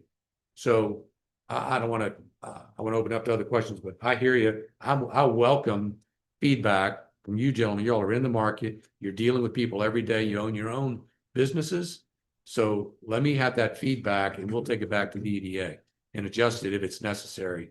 But I will say we're early and I want to attract people. And if the county subsidizes a little bit, if you could argue at that point, because the land's cheaper and it pencils out with all the other work they're going to have to do to get their building under roof there, happy to talk about it. We're open. I'm open. That's what we like to hear. We're open. Well, I know of a co-op that's been in touch with me. And we talked about that site up there. And they said they hoping within 5 years that they're gonna have her, as the saying goes, ducks in a row. And they may be very interested in that site because Amelia is going to be one of the best locations for what they have it and their plans are. But it's not till maybe 5 years. Maybe if we meet with them together, we can make that 2 years. Well, I mean, the individual, the last 2 times I talked to him, he brought it up, I didn't, because I mentioned it to him last year. I said, we may have a good spot for y'all. And we talked about it, and he said he'd run it by their board of directors and committees and whatever, and he said that it was all positive plus. But they had to see how their amount of growth is going. And it's growing, so hopefully we may have something by then. Well, that would be great. And so the engineering is going on right now to get that VDOT approval to get the immediate entrance in. That engineering's 9 to 12 months, let's say. Then we've got to do the construction. In the meantime, we'll do the well study, so we'll have some definitive information on how we'll allocate our water as we build through the site. So when you think about timing, as we do this infrastructure work, that's when we know we're early from a marketing standpoint. But that's when I like to get involved. That's when we've got to start talking to people, because for a long time, Amelia's been very successful at telling everybody we want to maintain our rural character. We don't want the wrong kind of development. Now we need to hold on to some of that, but at the same time, tell them we're open for business, because we have a real viable, specific site that's tier 3, and we'll get it up to the other tier levels with the state as we go through this process. So part of what this is all about is doing that early work, making this viable, making this, because the state brought us a group about 30 days ago. It was a wood treatment facility, and they wanted to take the whole thing. We'll take you out of it. And I thought, well, that could be really good. But then they told us what their water allocation needs were, and their daily allocation was the county's annual. So we told them to find another county. And that they wanted well. It was insistent on well water, because they need well water to have the right chemical impact. It's a wood treatment facility, so water that's been treated will not react properly with the chemicals. So they were a big extractor of water, very little effluent at all. But the reason the state brought it to us, because we were registered with the state. They saw the brochure, they saw our outreach. I'm on the phone with different folks at VDEP, and they saw it viable. So let's talk to them. So getting Amelia on the map in that way is really what we need to be doing right now. But the conversations that we could have with the local businesses, or that businesses outside of the area that have expressed some interest, is golden. I'd rather have that conversation than with anyone else. So I would ask for y'all's help in that regard as y'all work through the community. Put me in touch with folks. Let me help make that sale. Well, the plus with this group is, in the past, Amelia was their #1 supplier. And it will open up some opportunities here in the county if this goes through, like I said. And that was one of the reasons why they said Amelia is ahead of everybody in their thought process. So hopefully we'll know something here in the next 4 or 5 years. Because I know it's a big one just being built in Shenandoah Valley up there, and they say they don't need nothing like that for what they have in mind. And that our location and that being this county provides the most of the products that they need would be a big benefit. Well, the one thing that's true is if they don't know you, they don't know you. So we've got to get the message out.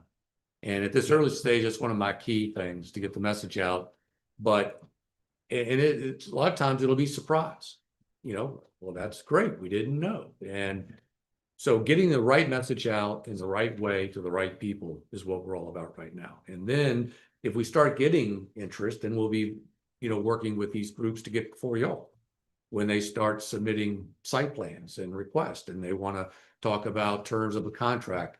So I wanted to get in front of y'all early, so you know me and I know y'all, so we can communicate with each other, because the sooner I get in front of prospects, the better. And when you think about what a contractor, or excuse me, an independent owner has to go through in order to get his building under roof to be actually using the space, it's 18 months. So we can use that. We need to get with them now, so that is in line with the infrastructure work that we need to be doing. So it's not too early for me to have conversations. I had, just to give you an idea, there's a gentleman that owns a sports facility. And he's way back on 360 near Brandon. But he called about this because he's thinking ahead of time about growth and about where his market's going to go. And it's not an industrial use, but it'll be a block and metal building with sports activities inside and a great amenity to the county. And he's thinking, it's 2 years away from me, Hampton. Is that too far away? And I'm like, this is the perfect time for us to start talking. So those conversations are ongoing. Well, thank you, sir. I think Thank you've you. got a great plan, and we look forward to seeing what results from it. Well, I appreciate y'all's help and welcome your all's inquiries and calls anytime. Thank you, sir. Thank you. Appreciate being here. Yep. Thank you all.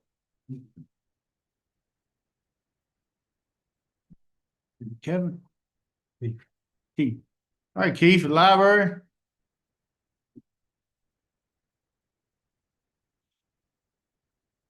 I just wanted to talk about some things that have changed and new additions. Friends of the Library brought us a new 85-inch TV for the meeting room. Our network and infrastructure upgrades start in 4 weeks. They'll be installed by Orion Services. And then I want to cover programming. We've had 245 summer reading signups. Event attendance has been pretty high with the archaeological adventure camp coming in at 82 participants for that event. Total for 4 events was 212 participants. Programming has been pretty successful. We're working out the kinks. Patron count for 30 days. We've served and helped or taken phone calls from patrons, 2,412. We got our final event coming up. It's called the Final Roar Summer Reading Send-Off, and that'll be Friday 31st, 12 p.m. to 2 p.m. And let's see. The library, we reached out to the Hamner family to get their blessing to change the library logo. So they gave us the full blessing to change the logo. We plan to get community input for that logo change, so everybody gets a chance to play a part in it. And that's my updates. Y'all got a busy time over Oh, we're busy. We are busy. August, we will be bringing in sometime in middle August, and we'll have more passport agents than we ever had before. And we're going to start doing more passports in a month than we were previously doing, because there's we can bring in, earn money that way as well. Support the community doing it. So then you can pay for your new logo. Pay for there. it. There you go. Yeah. I'm Don't ask me hoping- for it. What's that? Don't ask me for it. No, I got you. No, I'm sure we'll find volunteers in the community, that have experience with logo design that would just do it voluntarily, pro bono. Cool. That's all the information I have. Thank you, Keith. Appreciate it. y'all.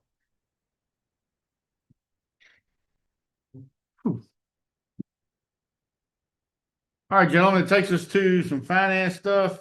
We all did a consensus via email and text about donations to the Diamond Youth Baseball and the County Dixie Youth Softball team. We just need a motion to approve that we made those donations of $500 each. So moved. Motion on the floor to approve the $500 expenditure to this 3 teams going to the World Series.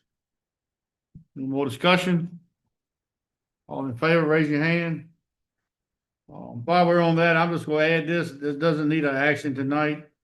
The emergency services, the sheriff's office, the rescue squad, the fire department is planning in schools, is planning a pretty big September 11th event. Each of those organizations, I don't know about the school, but each of the other ones are putting up 500 apiece to help raise funds to make this event happen. Benji and I were at a meeting the other night when they talked about it. I spoke up and said the county may be able to help, but we don't know how much it's gonna be yet, so I'm not even gonna put it up for discussion, but September 11th should be a very good event. If they need some extra money, You just cost yourself some. huh? You just emptied your wallet. I didn't commit to it. I just said Hey, we got a big donor right here. we discussed it. So anyhow, moving on. So it's gonna be during the day? Yes, during school time. I'm trying to get the schools out there to, Was it gonna be at the school? they're still working it out. I think it's moved a couple times. I've heard the county a lot. Benji just said it was at Mendel's farm down there. But that. I don't know. We don't know. I'm not really sure. I'm not privy of current information. We don't know enough to give them any money yet. How about that? All right. Some appropriations. That was that one.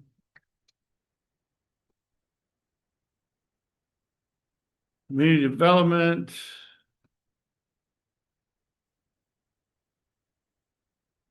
Austin, do you want to speak on any of this? I don't have too much to add. I will just say the some of the numbers. We try to put numbers in there for the two subdivisions that are under development, and especially for the Meadows at Dunn Street. That number is out of date as soon as it's put in there. They're building pretty quickly out there. Okay. Animal shelter got some trusses set, I see. All right. Eric, you want to hold your report to the end? Or you want to do yours now? I'll do it now. Okay. All right, so the monthly host fees, they got the right number in here. So the total amount is $254,315.75. You want to tell them a joke? The first amount was 254 million. Yeah. Yeah, Wait a minute here. We can call somebody back. more money, more problems. Yeah, and I wanted to say it's been a pleasure working with Austin, and I have really enjoyed getting to work with him and know him as a person, and I know he's going to do a great job as next opportunity, and he will be missed not just by me but amongst the staff, and he's done a lot to move the organization forward since he's been here, so that's all I can ask for, and wish him the best going forward. I'll ditto that, Austin. We certainly gonna miss you. He was a lot better than that last guy we had. Yeah, he was. Thank you guys. Appreciate it. Enjoyed working with you. Just set him up. He's sitting right there just smiling. Two other minor things I'll mention in my report is, so we have a work session scheduled for the 12th when we set the dates back in January. So an agenda will be sent out for that if we have a meeting. And then there was some discussion about potentially having the ordinance put in place for vacation and alley. And I think that's likely to be coming up on the August agenda. So if you see something in the paper that's related to the advertising requirements for that. So there's no surprises. Other than that, that's all I got. All right, thank you, sir. Old business.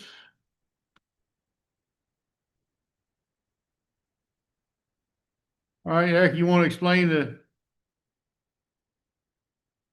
COLA raise and the implications and the impacts of that? Sure. So after the state adopted their budget, traditionally what has happened in the past is any cost of living adjustments from the comp board take effect July 1. Instead, they've done it August 1st. And so for us to be in line with what they're proposing, we ran the numbers, and we do have some contingency line items that we've planned for and put in this year's budget, which we hadn't done in the past. And so this is kind of a new feature for us because I think throughout previous discussions, we've acknowledged that the state, we were anticipating they're gonna be behind on their budget, and there might be some items that come up that weren't planned for. And so that's why we do plan ahead to have these contingencies in the budget. And so this is budget neutral is So it's not asking for an increase in the overall budget. It's a plan by staff to say we would be factoring in vacancy savings and ultimately less than $15,000 overall for transferring some money from one line to other departments to make sure everybody's getting the same 3.5% across the board, whereas we had originally talked about 3%. So this number factors in it being effective August 1 versus July 1. And so another reason staff is recommending this is just to keep pace with other communities that we're competing for labor for current openings. And we feel as though if this is not done, it will be very difficult for us to fill new positions that we have added in this year's budget that you guys have approved. But so we need to take care of the folks we have here already. Again, it's budget neutral. Because remind me, how much was the contingency amount that we put into the budget because we knew the state was going late and we would need to make changes to the budget? So the personnel No, contingency. that's not what I asked. The entire contingency we put in for those. Let me pull this up.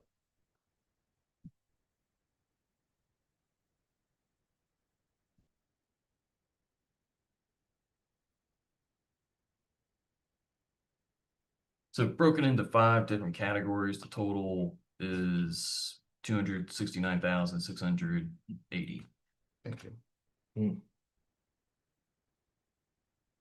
Again, that for personnel, health insurance, grants that come up, professional services.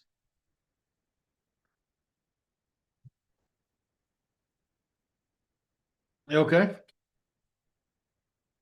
Any questions from board members?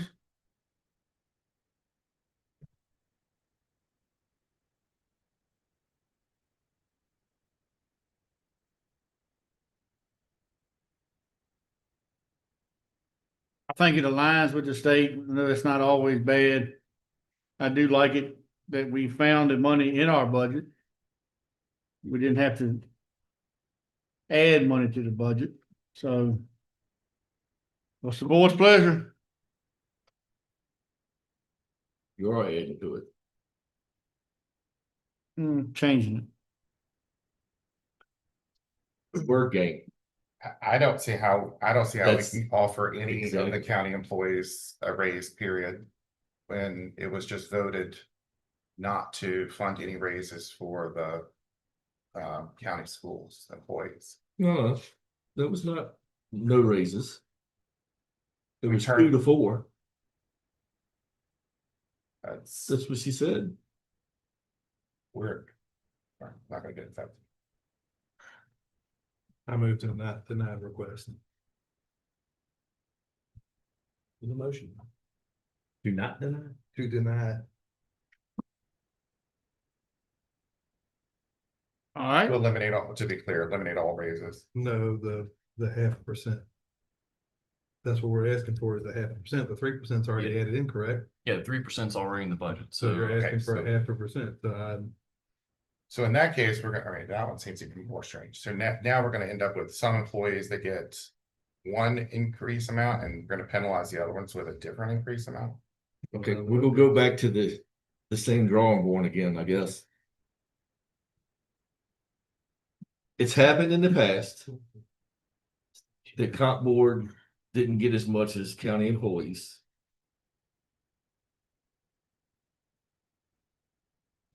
Now you're When giving, did that happen? I was told it was like in 2011.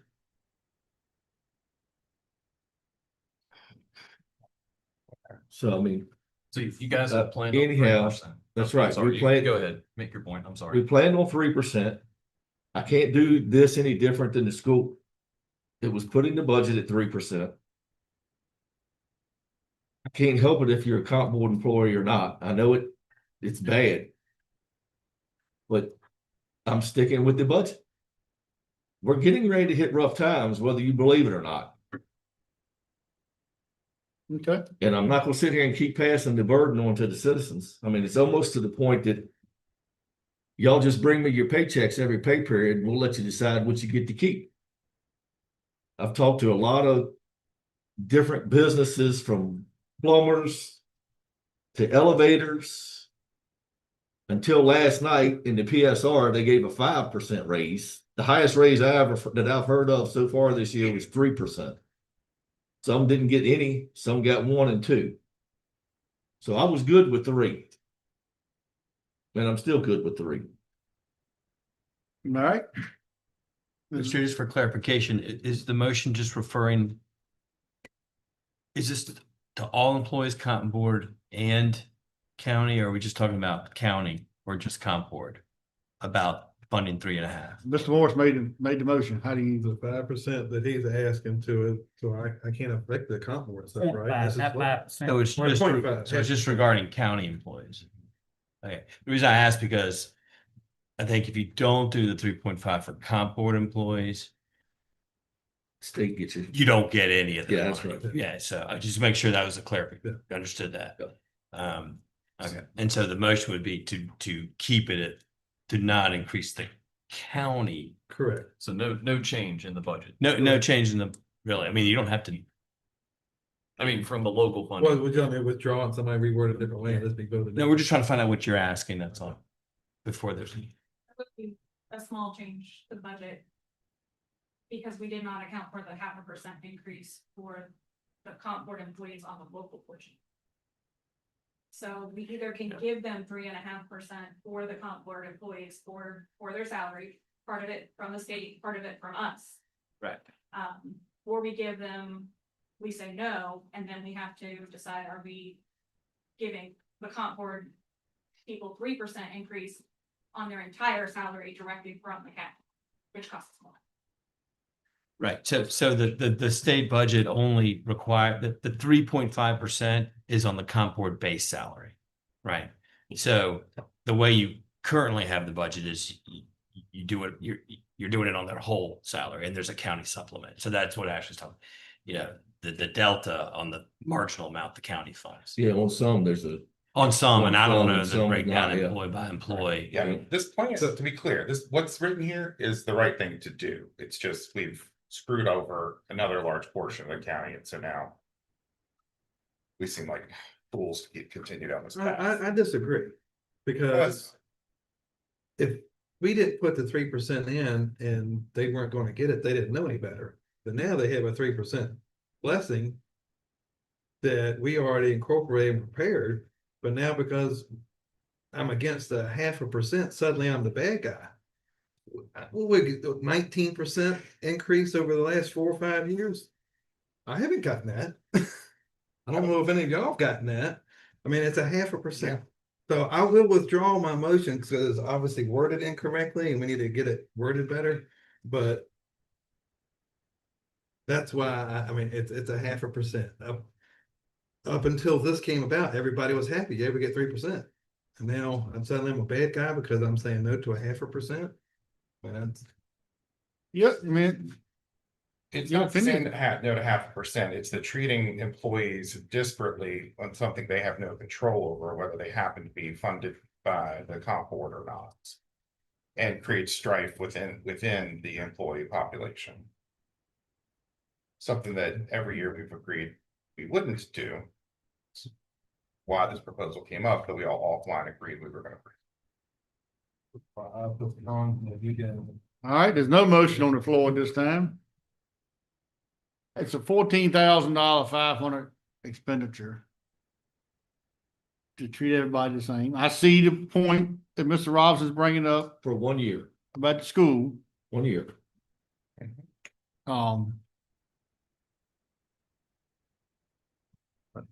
What's the board's pleasure?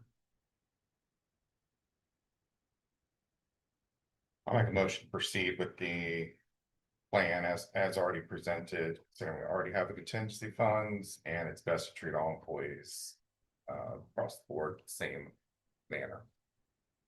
Okay, motion on the floor to proceed with the plan. Which is 3.5% for all, Yes. starting 1 month after originally planned, August 1st instead of July 1st. You got all your motions straight. What he said, motion on the floor to go approve the plan. Any more discussion? All in favor, raise your hand. All those opposed? Motion fails. May I ask an implementation question? Ma'am? Can I ask a question about implementation? Sure. The previous plan was 3% starting in July. We obviously didn't do that, waiting for this vote. Are we going, is the application that we go back? Give 3% starting July 1st? Or are we starting August 1st? Because the budget originally had July 1st, so we, That's what we voted on in the budget. Okay. okay. So we. Sticking with the budget. And then for comp board employees, just again, I want to make sure I have it correct. They would We start in are August, doing 3.5% for the comp board employees. but they would start in August. That is starting in Only on August. their state funded portion. It's That all that or would need to nothing. be in the motion, because I think what the recommendation is, it applies to their whole salary. So I would Yeah, clarify We're that. all or nothing. No, you could do it just on the comp board portion. Sure. Yeah, that's what the Okay. budget language says. It's just a little more complicated to figure out. It's probably not, it's not gonna be much money. But if you want to do it, so there's no county portion of the 0.5%. That won't be my motion. I made a motion to proceed with it. Well, maybe I thought They that's what you vote, were saying. I made a motion to proceed with it. They made a motion not to proceed at all. If they want to clarify that, they'll have to. Otherwise, it actually said, Yeah, comp board's employees going to get whole 3.5%. right. So it's before. That'll be up to That's the the question to before figure the out. board. And what did you want to do? About, You weren't paying attention when she just explained it, so that's up to you. well, the discussion we will have is when's the last time we've never gotten a raise, as Well, far as I know. Take Yeah, a, we take have- a better industry. Well, we didn't in it for the money, so I mean, but anyway. Sorry, I missed the question. She said, do you want to give the comp board employees 3.5% on their entire salary or only their 3.5% that's funded on this portion of their salary is funded by the state? Yeah. What do you want to do? On the comp board base salary or their total salary, because some comp board employees are supplemented with county funds. Yes. So it just affects the math. 3.5% on the comp board salary, which is the only, that's what the budget requires, the state budget. That's not historically what the county's done, I don't think. No, it's not, but we've done it equal across historically, so it didn't apply. Yes. So she needs an answer. Oh, yeah, the 3.5% will be on the comp board side. So you need a motion, she said. Jeff said, so you do that. Okay. Yeah, if you want the comp board 3.5% beginning August 1 to apply to be based on the comp board base salary, that would be the motion. So moved. All right, motion on the floor. If you can And repeat what he I said. do just want to clarify one more thing. This is going back to the local portion of salary. So we are going to, for the upcoming payroll, since we have multiple payrolls a month, compensate the employees based on the plan originally starting July 1, since we've already processed a payroll, compensate them for that, and then starting in August, get them back on the 3% schedule. Because we've held off on any adjustments. So I'm looking for consensus from the board. as I far think as that's right. Yeah, I mean, that's in the But- current budget, so Yeah. Don't look at the two of us. that's in the budget, so I think you can make, But without about- objection, I think they can make that payroll correction. To Okay. apply the 3% retroactive, because you missed it on a payroll. Yeah. All right, no objection. Well, it was built into the budget to take effect July 1.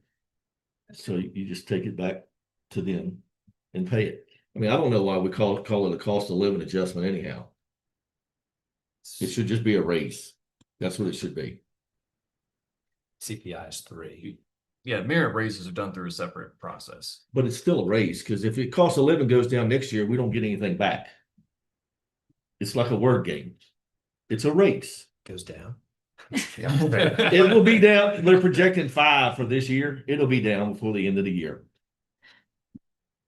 All right, do I need to do anything else on that motion? We haven't voted on it, but The motion was to just give the 3.5 on the Comp comp board salary. or funded. Base salary, yes. 3. No this. Three. Here's the bank, y'all have the. 3.5 is. 3%. Yes. God, I'm obsessed. Yes, we gave them 3% in the budget. The state gave 3.5%, and the folks whose salaries are compensated from the comp board will get 3.5%. So one deputy's will get 3.5%, and the other deputies will It's get 3%. And some deputies get combination of 3 and 3.5. So anyway, there's a motion on the floor of how we do this. Motion on the floor is they get the comp board funded position, get the full state 3.5%. Is that right? Base salary. Yeah, Only on the basic. On their base salary. Their comp board. comp board base salary. Yeah. All right, any more discussion? All in favor? You're against it. All opposed? I didn't vote. Well, it really doesn't. So it's 2 and 2 and 0 then. So now you got a cluster. I don't know. Dexter, just to be clear, that vote was aligned with the same intent as what you voted against earlier. Okay. Just mixing it up. So, but doesn't that mean that we're not gonna get the comp board funding at all? Possibly, yeah. I think if you don't do the 3.5%, you won't get any Yeah. of it. So it's, I think, all or nothing from the comp board. I'll vote yea on it. Sounds good. Vote, You want to, So we turned down 500 and some thousand earlier today. vote carried 3-2. so we need to formally reconsider the vote by which it failed. So whoever votes, so you can move to reconsider the vote, and then we have to vote on that, and then it's back before us, and then we didn't. I'm gonna move that we reconsider the vote. Any discussion? All in favor, raise your hand. All opposed? 2 and 2. 3 and 3 and 2. 3 and 2. Dexter and Joseph. Yeah, that's. Yeah, I thought you voted. I did vote. Yeah, so that makes 3. All right, so matters, Everybody's. All right, so I don't get my 3.5. so the matters back before All right, the board for another motion. somebody make a motion.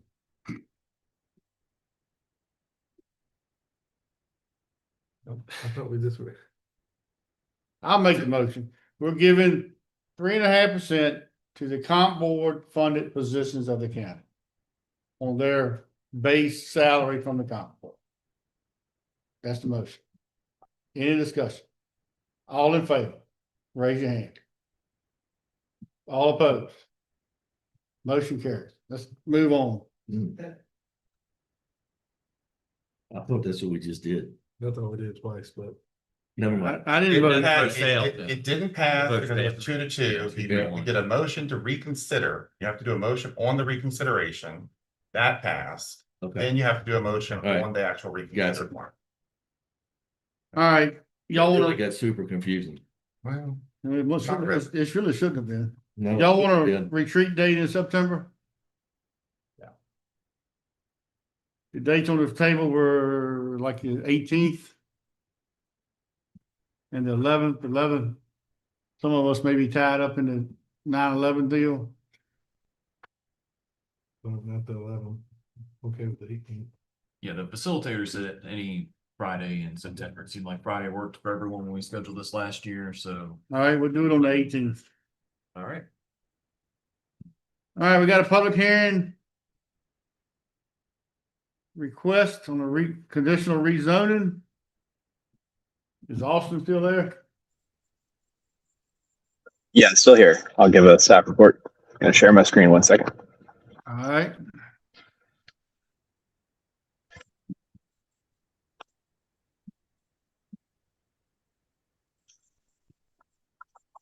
Okay. Thank you, Mr. Chairman. This is a rezoning request from Winston Web Development LLC to rezone property from RR3 rural residential to R1 residential to allow for development of a single family subdivision. The parcel is tax lot number 33-22, located on US Route 360. The applicant is the contract purchaser of the property, intends to develop the property into 20 residential parcels. There would also be 2 open space parcels along the frontage of US Route 360. The application includes a preliminary layout showing the proposed subdivision and the elevations of the dwellings. The proposed parcels would meet acreage and frontage requirements for the R1 zoning district. The applicant has also submitted the following voluntary proffers, that all lots shall be a minimum of 2 acres. The property shall be developed in general conformance with the Exhibit A, which is the conceptual layout. That the development of single-family detached dwellings shall be in general conformance with Exhibit B. The open space parcels abutting Route 360 shall not be developed for residential uses, but may be rezoned for commercial development.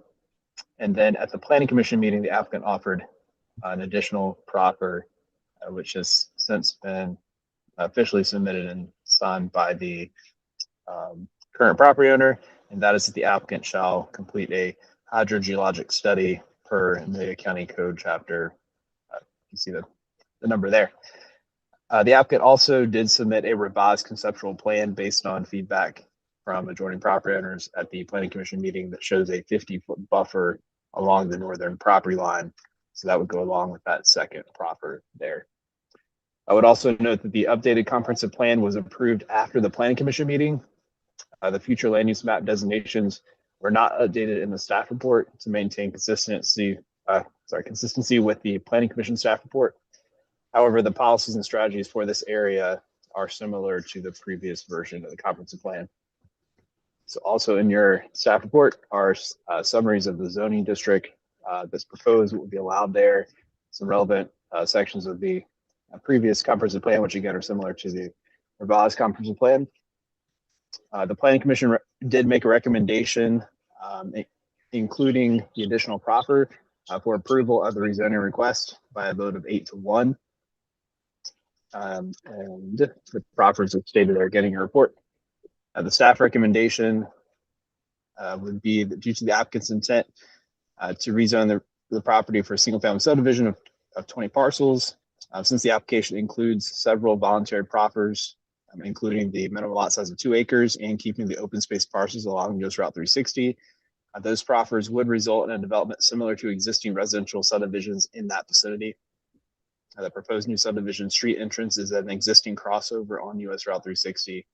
So based on the nature of the surrounding area, the proposed subdivision being similar in scale to existing subdivisions in the area, and the parcel being located primarily within the corridor crossroads mixed use development area, which emphasizes suburban residential development with community and neighborhood commercial, staff does recommend approval of the request. And then you have your draft action options at the end of the staff report.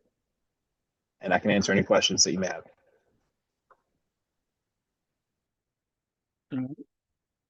Y'all got any questions for Austin?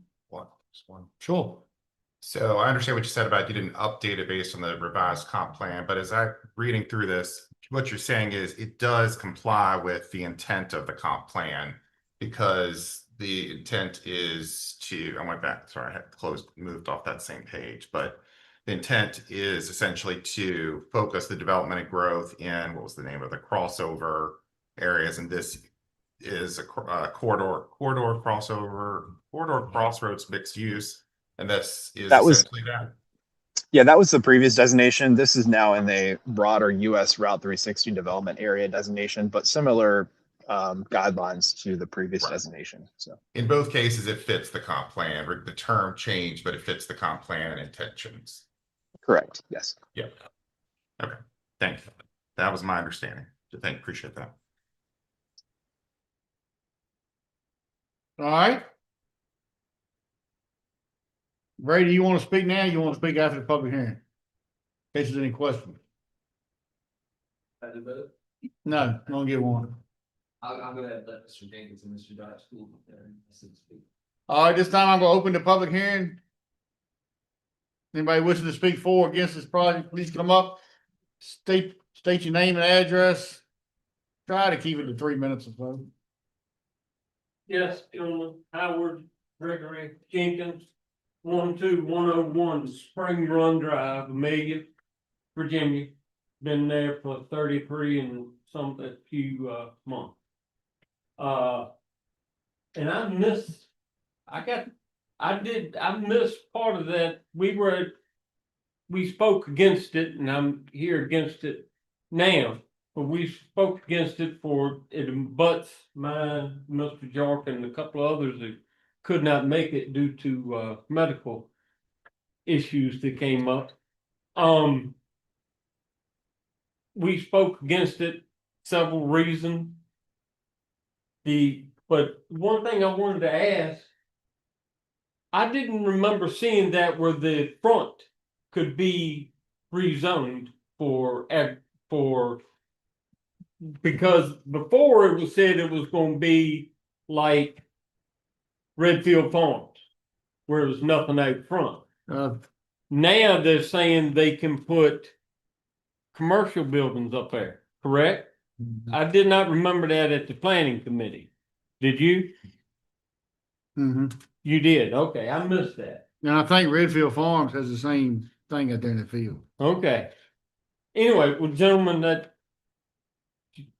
was here earlier that said Chesterfield's coming with double barrels headed this way. I moved to Amelia County for a couple different reasons. It's in the middle. I got property in Nottaway, which the other gentleman that was on the planning commission didn't seem to like. He got mad. Anyway, I wanted to speak to him tonight, but he wasn't here. He's not here. Anyway, he said I didn't have a good vote because I only had 1.5 acres here in Amelia. I thought my vote counted whether I had 1 or 100. But you said you raised your boys here. I raised my boys here. Amelia County is rural. That's what you think of in Amelia County. What is Amelia? It's rural Amelia. If we make it like Chesterfield, you're gonna be like Powhatan and you're gonna be like Chesterfield. That is not the reason that's not what I want to be 10 years down the road. I want Amelia to be Amelia. I've told different members, 2 of them that I see, and I told the planning commission because I knew some of the others, if you want to raise my taxes another $20 a year, that's fine. I don't care. One condition. Amelia is a rural Amelia County. It's rural. You keep throwing houses up, well, it's not going to be rural anymore. You're going to take what is Amelia out of Amelia. That's my biggest thing is. The other thing is that's another 20 houses, 20 more straws in the drinking water. How much drinking water is there? We all know that it is not never ending. One out west, they say, is getting smaller every year. They're having to drill deeper wells. Can't be any different here. If they keep drilling wells, y'all keep letting them drill wells, and we run out of water, who we gonna turn and look to? Y'all let them do it. So I'm gonna ask you, you gonna give me water? I got good water now. Nice. Your 3 minutes is about up, buddy. Yes, sir. Thank you, sir. Anyway, that's my biggest thing. Me is rural Amelia. I like rural Amelia. I don't like Powhatan. I don't like Chesterfield. That's why I stay in Amelia. Thank you, sir. Good evening. My name is Raymond Barry Jarrett of 12105 Spring Run Drive. I'm also against this project, but I'm also a realist. It's most likely going to pass. I do want to make sure that that buffer is written into the minutes of this meeting to know that they cannot touch that buffer. They cannot put anything on it. There's also a drainage ditch that runs parallel to our property lines on that property. If I'm not mistaken, state law does not allow you to touch that drainage ditch with a 10-foot pole. I want to make sure that that is known, that that drainage ditch is in there. Just to make sure that it doesn't get touched also and accidentally divert onto, oh, say Travis's or Dylan's or mine or Greg's property. But as I said, I am against it. As Greg said, this is a rural county. It needs to remain rural. Development needs to be very carefully thought out. Just slapping a subdivision in the middle of the field and saying that's good to go is not careful planning. It's just fly by the seat of your pants. Anyway, that's all I had to say on the subject. I'd like to thank you for your time. Thank you, sir.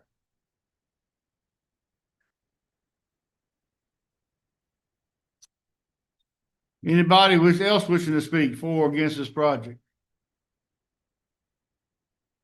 At this time, I'll close the public hearing. All right, Brady.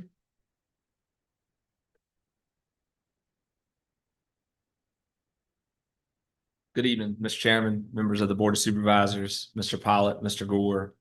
Thank you for allowing us to present this evening. My name is Brady Deal. I'm one of 85 employee owners of Main Street Homes. I'm representing the applicant Windswept Development. It's a subsidiary LLC of Main Street Homes. I appreciate Mr. Jenkins and Mr. Jark. Mr. Jenkins, Mr. Jark, and Mr. Pulley, another resident, were at the Planning Commission meeting, and those three spoke. Mr. Pulley, I talked to, he wasn't coming. He was not opposed after we granted the buffer. Just wanted to add that, but I will speak to some of their concerns as I go through our thoughts and methodology in terms of bringing this request before you. When we set out to look for a potential project, we had 6 really precise objectives that we applied to that process. The first is alignment with the comprehensive plan, because that's where land use decisions start. So we studied the comprehensive plan and sought where this project might be a good fit. Second is appropriate growth rate and appropriate density. So it's not just where houses are recommended, where residential development is recommended by the board's comprehensive plan, but what kind of density and growth rate would result from it. The third is avoiding land that's in actively used agricultural production. So we did not want to target a piece of property that was actively being farmed. 4, we wanted to preserve the rural view shed from 360. So Redfield South, Redfield on the north side of 360 are 2 great examples of preserving the rural view shed, the scenic character, by shielding the houses back off the road several hundred feet where you can't see them. 5, we wanted to positively impact the tax base. And 6, we wanted to bring a case that was generally supported by the community. So we set out with those 6 objectives. That first objective, alignment with the comprehensive plan, as Amelia County staff has noted tonight, this request does align with the comprehensive plan. And it's not just the 2025 or the 2017. If you go back to the 2005, the 2001, the 1995 comprehensive plans for Amelia County, this area was designated for this type of growth and this type of development, which is why you see neighborhoods like Spring Run, off Spring Run Drive, which is why you see Redfield on the north side and the south side. So the neighborhood that Mr. Jenkins and Mr. Jark live in, that's 1-acre lots. That type of development has been supported there because the comprehensive plan for the last 30 years has been consistently the same in terms of that recommendation. Second, though, it's not just what the comprehensive plan says, residential development, and then you just throw something out there. It's an appropriate density and appropriate growth rate. The current zoning is RR3, which is a 3-acre zoning. So the density that we brought forth is 1 lot per 3 acres.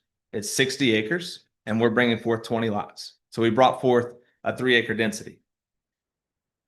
When we looked at the absorption, which is when these houses will be occupied, we had a good model due to our recent project at Redfield South.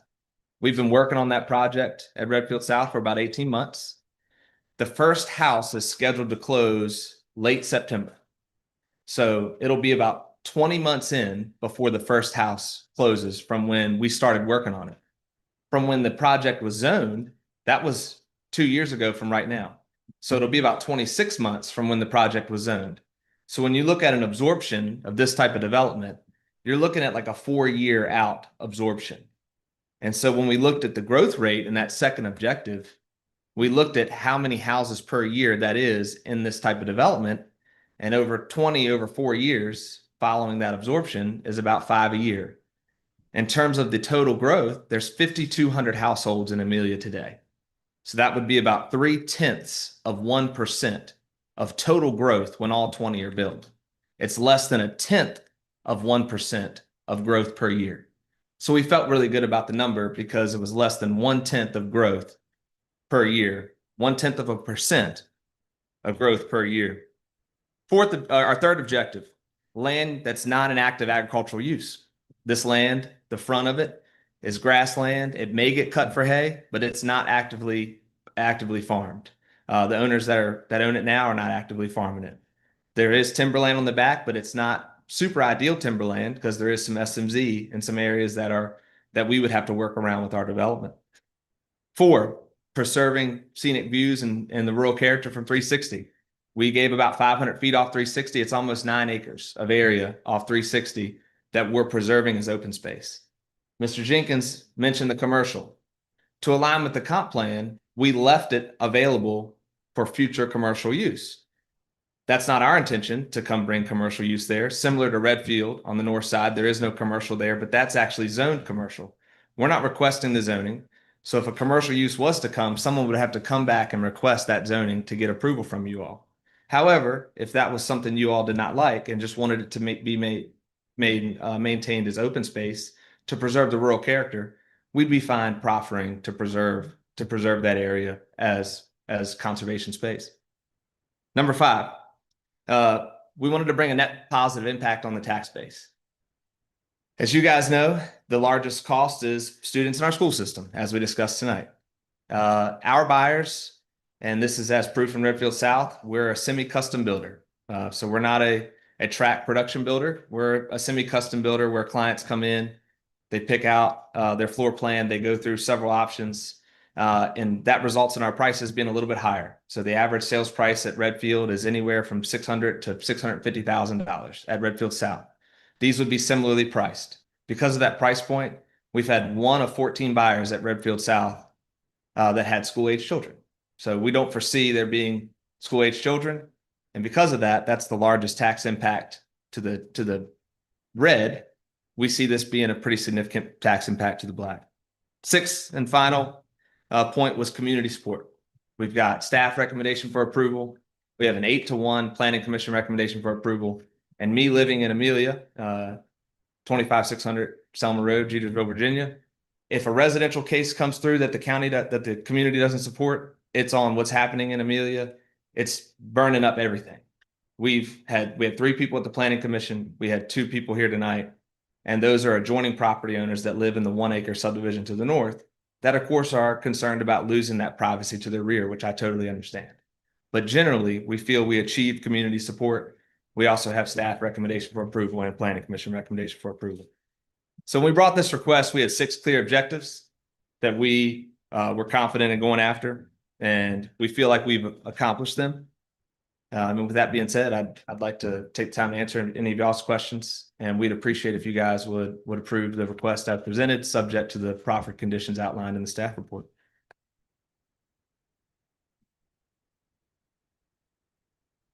I'll start it off. I've got several comments. I do realize this aligns with the comp plan, and I do realize that citizens, they make the comp plan. I was involved in it on the planning commission, but I also think it's our job to make that comp plan come to life. Now, they want it. They think that's where it needs to go, but we need to make sure it protects the county. The word is too many straws in the ground. It just sticks in my head that there's too many straws in the ground in that area. And in the planning commission, Brady, he proffered a water study. And a water study is only required when you go over 49 homes. 25. Yeah, if you go over 25 to 49, a water studies required. Austin can speak to that. If you go over 49, a second level of a water study is required. Okay, well, anyway, you jump right in and said, we'll do that, we'll proffer that, which is great.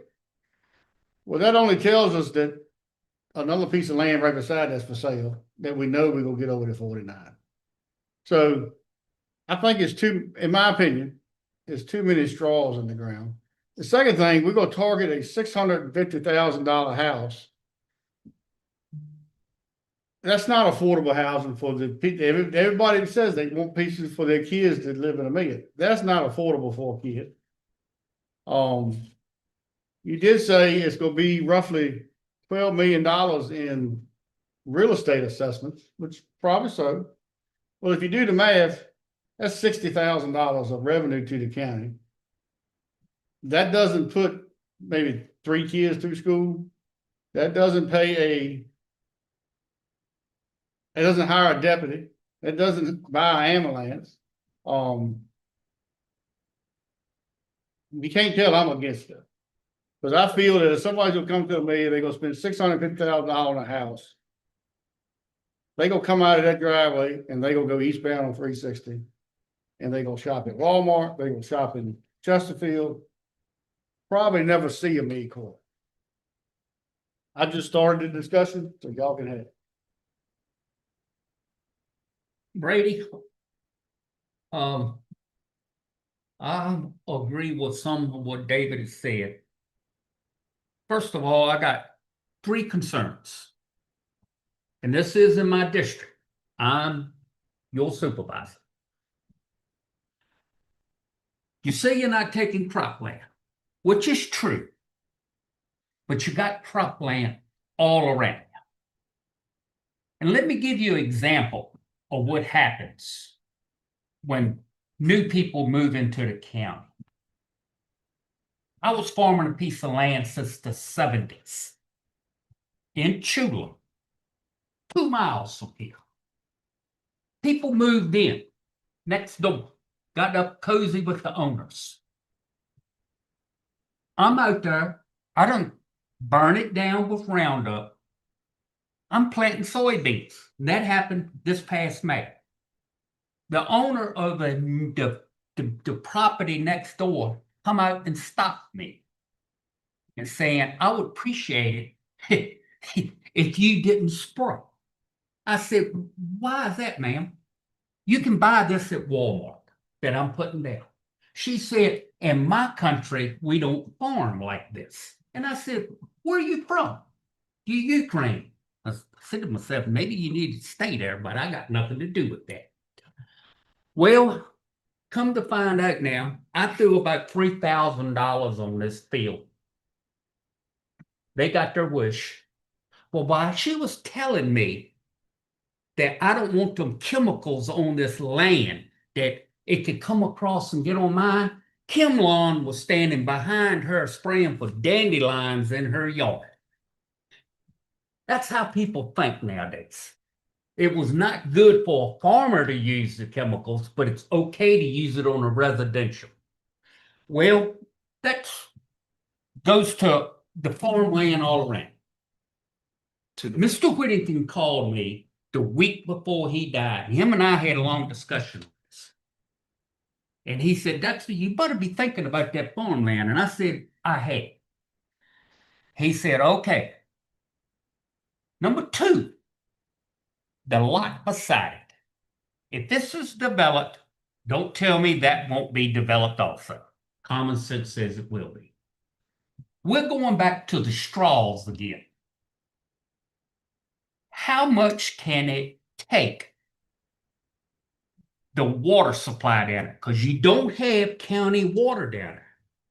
And if we keep having dry spells like we're having, it could be a problem in the future.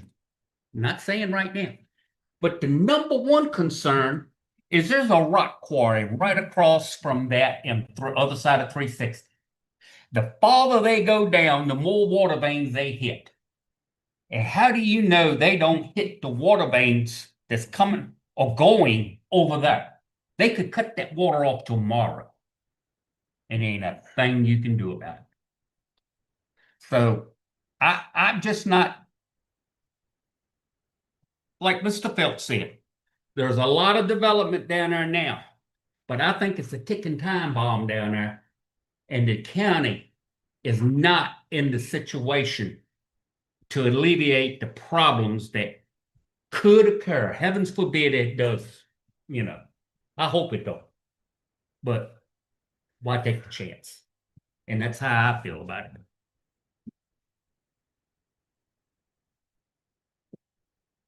Anybody else?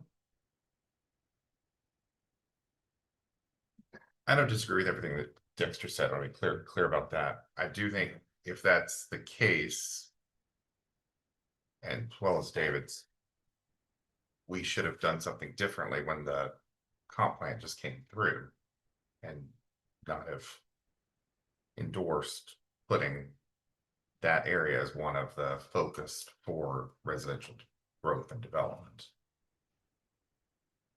I agree. If this was up near the courthouse where county water get to it, approved. But But just not- being clear, we approved the comp plan Yeah. that re-endorsed this being in here. But we didn't all approve it. I agree Yeah. with, it was development along 360, which that's not necessarily residential nor, it doesn't specify. Businesses on 360, I think that's our shining star, but it's not for this. My opinion, which doesn't amount to a hill of beans, I would love to see it in the sanitation district. I think that's where the county really ought to be considering, just concentrating on development. Is in the sanitation district. And then expand out from there. And if we ever get to shape the run water lines down there and sewer, Well, fine. no. But we don't have that. They go develop it for us. See, Redfield was developed without that thought in mind back in the day. Well, Redfield was developed before the quarry was open. Yeah. Yeah. So I mean, That quarry makes a water difference. Well, Oh, the big. the quarry Redfield was zoned after because the covenants and the plat have to have it in there. Redfield South, that a quarry is coming next to it. So that was something, you know, Martin Marietta, we engaged with them. They're not in opposition, but they did want that specified. That was something that we would commit to doing, is having the covenants and the plat state that a quarry is across the road. And the biggest issue, Martin Marietta wasn't concerned about water. I know you all, being the county leadership, a little different concern. They were more just concerned with the intrusive nature of having a quarry with blasting, truck traffic, etc. So that same item had to be on not just our Redfield South, but all of Redfield South. The plat and the covenants have that specified. That was in that old zoning case. I would just say there's 4,750 homes on wells in Amelia County. To my knowledge, nobody's called to try to get well support done. I will say we did a little more research. There's been 18 earthquakes since 2022 that have registered in Amelia County. There's been no impact on the wells, and the one well point that we do have was actually from Mr. Jenkins. He had mentioned that his well was, I think, 25-30 gallons a minute production in that area, which the road is called Spring Run Drive. So I'm sure it was named Spring Run Drive for a reason. So we would have to go through the process, of course, of getting VDH approval, of doing the testing, to getting VDH approval, to build the wells there. So I mean, we would have to go through government regulation to do that. But I do understand you guys are saying in some unforeseen circumstance. However, I would caution and say what that really is saying is that you don't want any more houses on wells in that area of Amelia County, which I don't ever foresee water infrastructure going out there, because as we know, the CIP, I think I could state this and y'all would agree, that would be a 40, 50, $60 million expenditure. So if that's the policy, that's just a different, for those landowners, for the Dubberly family, for example, who invested in this property, going and saying no water infrastructure, plus you don't want any wells, because any commercial would have to be well supported as well. And it would be even more intense than residential because you got to sprinkle those buildings. You're basically saying that that whole area should be designated as rural preservation until there's utilities there, which would be a totally stark difference than any of the past comprehensive plans, your board and other boards for over 30 years. Thank you, Brady. Yep. Just Thank so you all. know, I didn't vote for the comp plan. Thank Just you all. letting know. What's the board's pleasure? Public hearing's closed, right? Yes, I closed it after Mhm. Greg.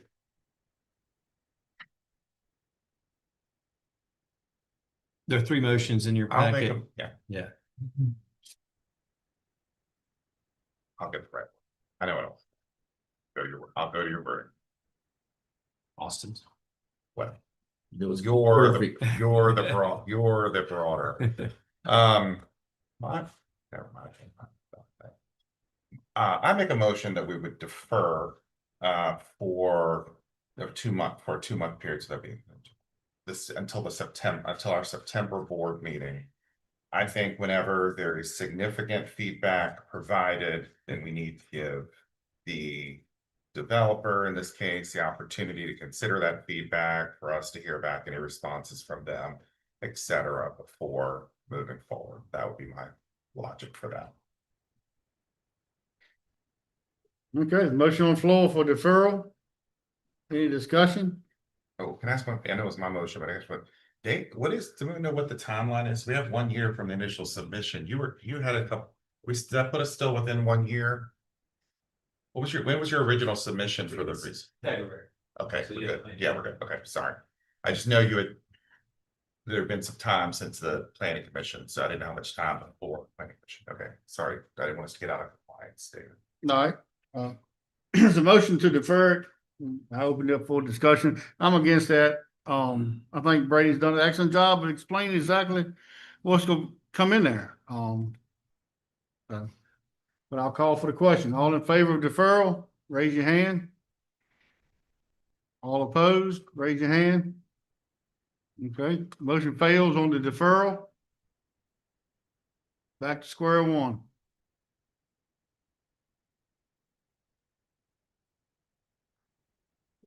The house is in south that y'all build now. What happens if the quarry does drain you? What's the backup plan there? I mean, we have a standard warranty program that would warranty the house. But if that like an act of God happened, I'm sure that would be covered by that would have to be something home insurance. The thing about water, we've done some very extensive well studies in my time at Main Street. Water is not served predominantly by large veins. It's served by fractures that are like small, tiny micro fractures, like in your bones. And those micro fractures, there's trillions of them through the ground. And I've worked with 3 entities recently studying this for another project. And those micro fractures, it's very highly unlikely, if not nearly impossible, for an impact to drain all the micro fractures because they're all fed by different sources. Some by springs, some by underground aquifers, some by above ground aquifers. So on a 2-acre lot, even if one line did connect, there's likely a chance that another well could be drilled. In that event, we actually talked about it, and the owner of the company said that he would do an earthquake quarry warranty for these homes and warranty them for 5 years. That if anything happened to the well, he'd build it. And I would even agree with Mr. Jenkins, if they were concerned about their wells, to dig them new Right ones. now, I had to cut you off. I understand all that. I understand all the water. Somebody tell me what the benefit to the Amelia County is of building these 20 houses. It's gonna put 20 people in a $650,000 house that's not gonna shop here. And it's gonna cost us money. If they put a person in school, a couple of kids in school, it's gonna cost the Amelia County citizens more money on the REL. And if you say they're up in, I don't want to call old people, but they're up in age, people. Middle age. They're Dexter's age. Oh my God. If they require an ambulance, you know, we may have to put another ambulance service, so. Late We're professionals. beating around the bush. I hear what you're saying. But it has no benefit to the county. It's gonna benefit Main Street Home's pocket. And it's gonna cost us money, bottom line. May Mr. I Chair. comment on that? Sure. I don't know what Amelia exactly is, but I read an article and it was a study done, and it was done in Virginia. That for local localities on collecting real estate tax. For every dollar that they collect, they spent $1.16. So housing and residents, most residential developments doesn't benefit the county. Just like what David said, it costs us money. But cause all the services we have to provide. And I find it hard to believe that you won't have no kids in there. That I just don't know what the future holds. I wish I did. I'd be a billionaire right now, but I'm not. I'd have Jeff Gore's job. I know he did ask Brady. Yeah, Mr. Phelps, I would say, with all due respect, to answer your question, Bridgeforth Mill, Hidden Valley, Redfield, both Redfields, Deep Creek Estates, all those resale homes are 600,000 to 700,000, if not 800,000. I agree. All of them. So Yeah. these are new construction homes at a price point for that we have Amelia buyers in Redfield South. It's not all out of towners. New construction homes for the same price that all the other homes in Amelia existing subdivisions that are 15 years old are selling for. That's the value. And secondly, will they go to Chesterfield? Of course, I go to Chesterfield. I do. I go to Farmville. You worked in Chesterfield for 25 years. Mm-hmm. Everybody in here goes out of the county. Mr. Robinson has a business that serves out of the county. Everybody in here goes out of the county. But also, when people come to Amelia, they join our churches. They support our businesses. They eat out. They go to Amelia's Kitchen. They go to Easy's. So I think there's both sides of that coin, and I think you would agree with that. Appreciate you all so much, and thank you for your time. I agree with both of those. I want to say I agree with both of those points. The one that I was sitting here, the longest one was the school one. So even if that's true, and I think it probably is, it won't apply. It won't attract a lot of school age kids. I agree with you on our emergency services are where we're seeing a faster growth in expenses. So it's still not the larger of the pot, but it's the faster growth one.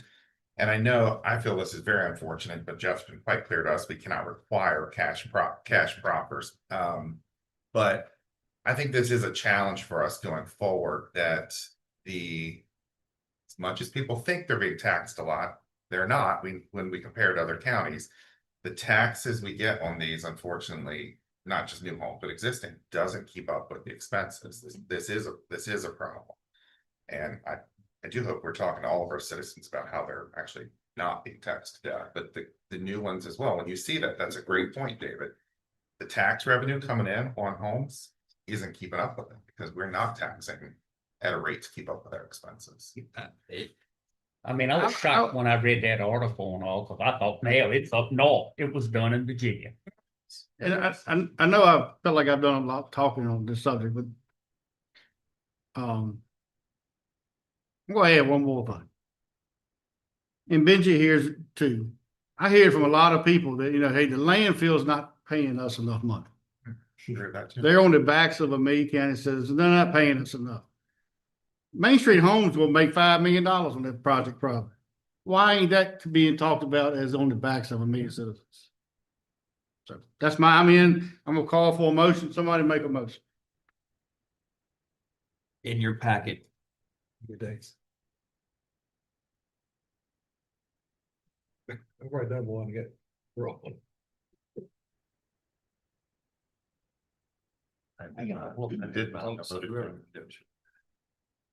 Number 3. Which is second, third one.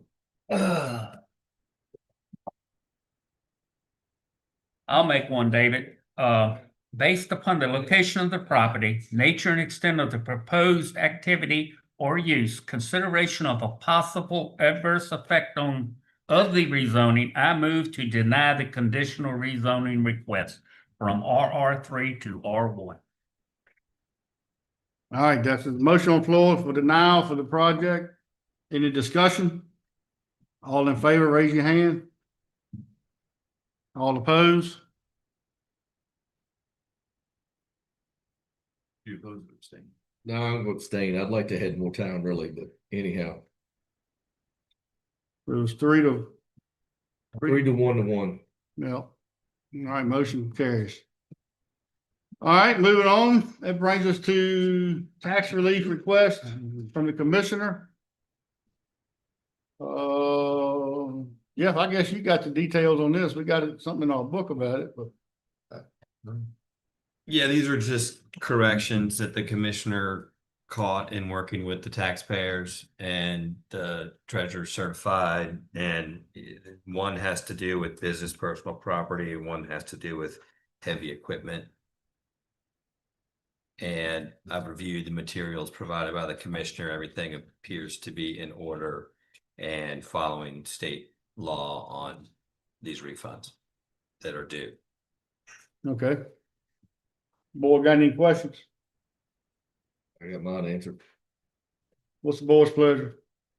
Make the motion to approve both refunds as presented to us. Motion on the floor to make the two refunds. Any more discussion? All in favor, raise your hand. Motion carries. All right. I need a motion to go into closed session. Mr. Chairman, before you do that, I just have one point of clarification that came up among staff after we moved on from the 3.5 pay increase for comp board. Hate to revisit that, but I wanted to make one clarification to make sure everyone understood. And that is the way the state budget language, it's broader than just comp board. The 3.5% applies to state supported local employees. Just want to make sure the board understood that. So it is a broader group, and I'll read who that is. It does include locally elected constitutional officers, general registrars, member of electoral boards, full-time employees of elected constitutional officers, full-time employees of CSBs, DJJ employees for Piedmont. That's not you directly though. Boards of social services employees, court services, pretrial services. So there's a cohort of state supported local employees that the state budget language applies to 3.5% to. Just, I think our motion referred to comp board and comp board employees, but just so you know, it's broader than that. I don't know that you need to change or, do another vote, as long as there's understanding that that's how it applies.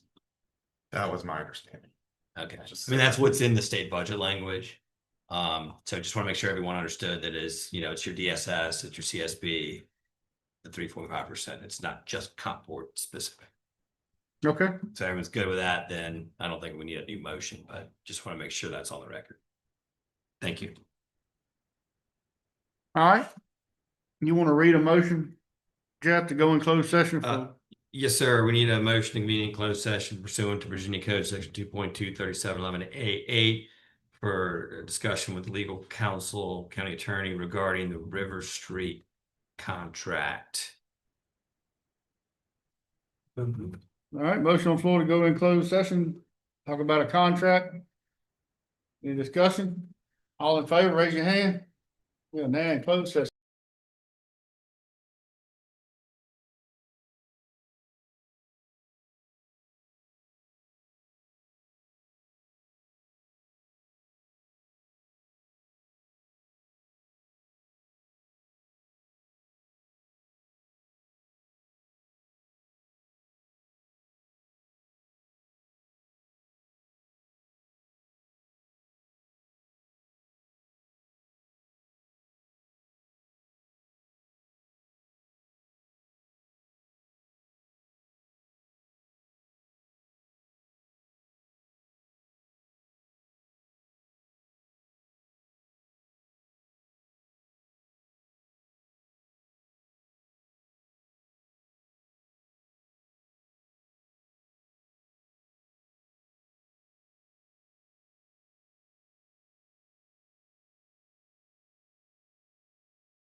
Mr. Chair, we're back in open session. We need a motion and a roll call vote to certify the only items discussed for those identified in the motion as permitted under the Freedom of Information Act. So moved.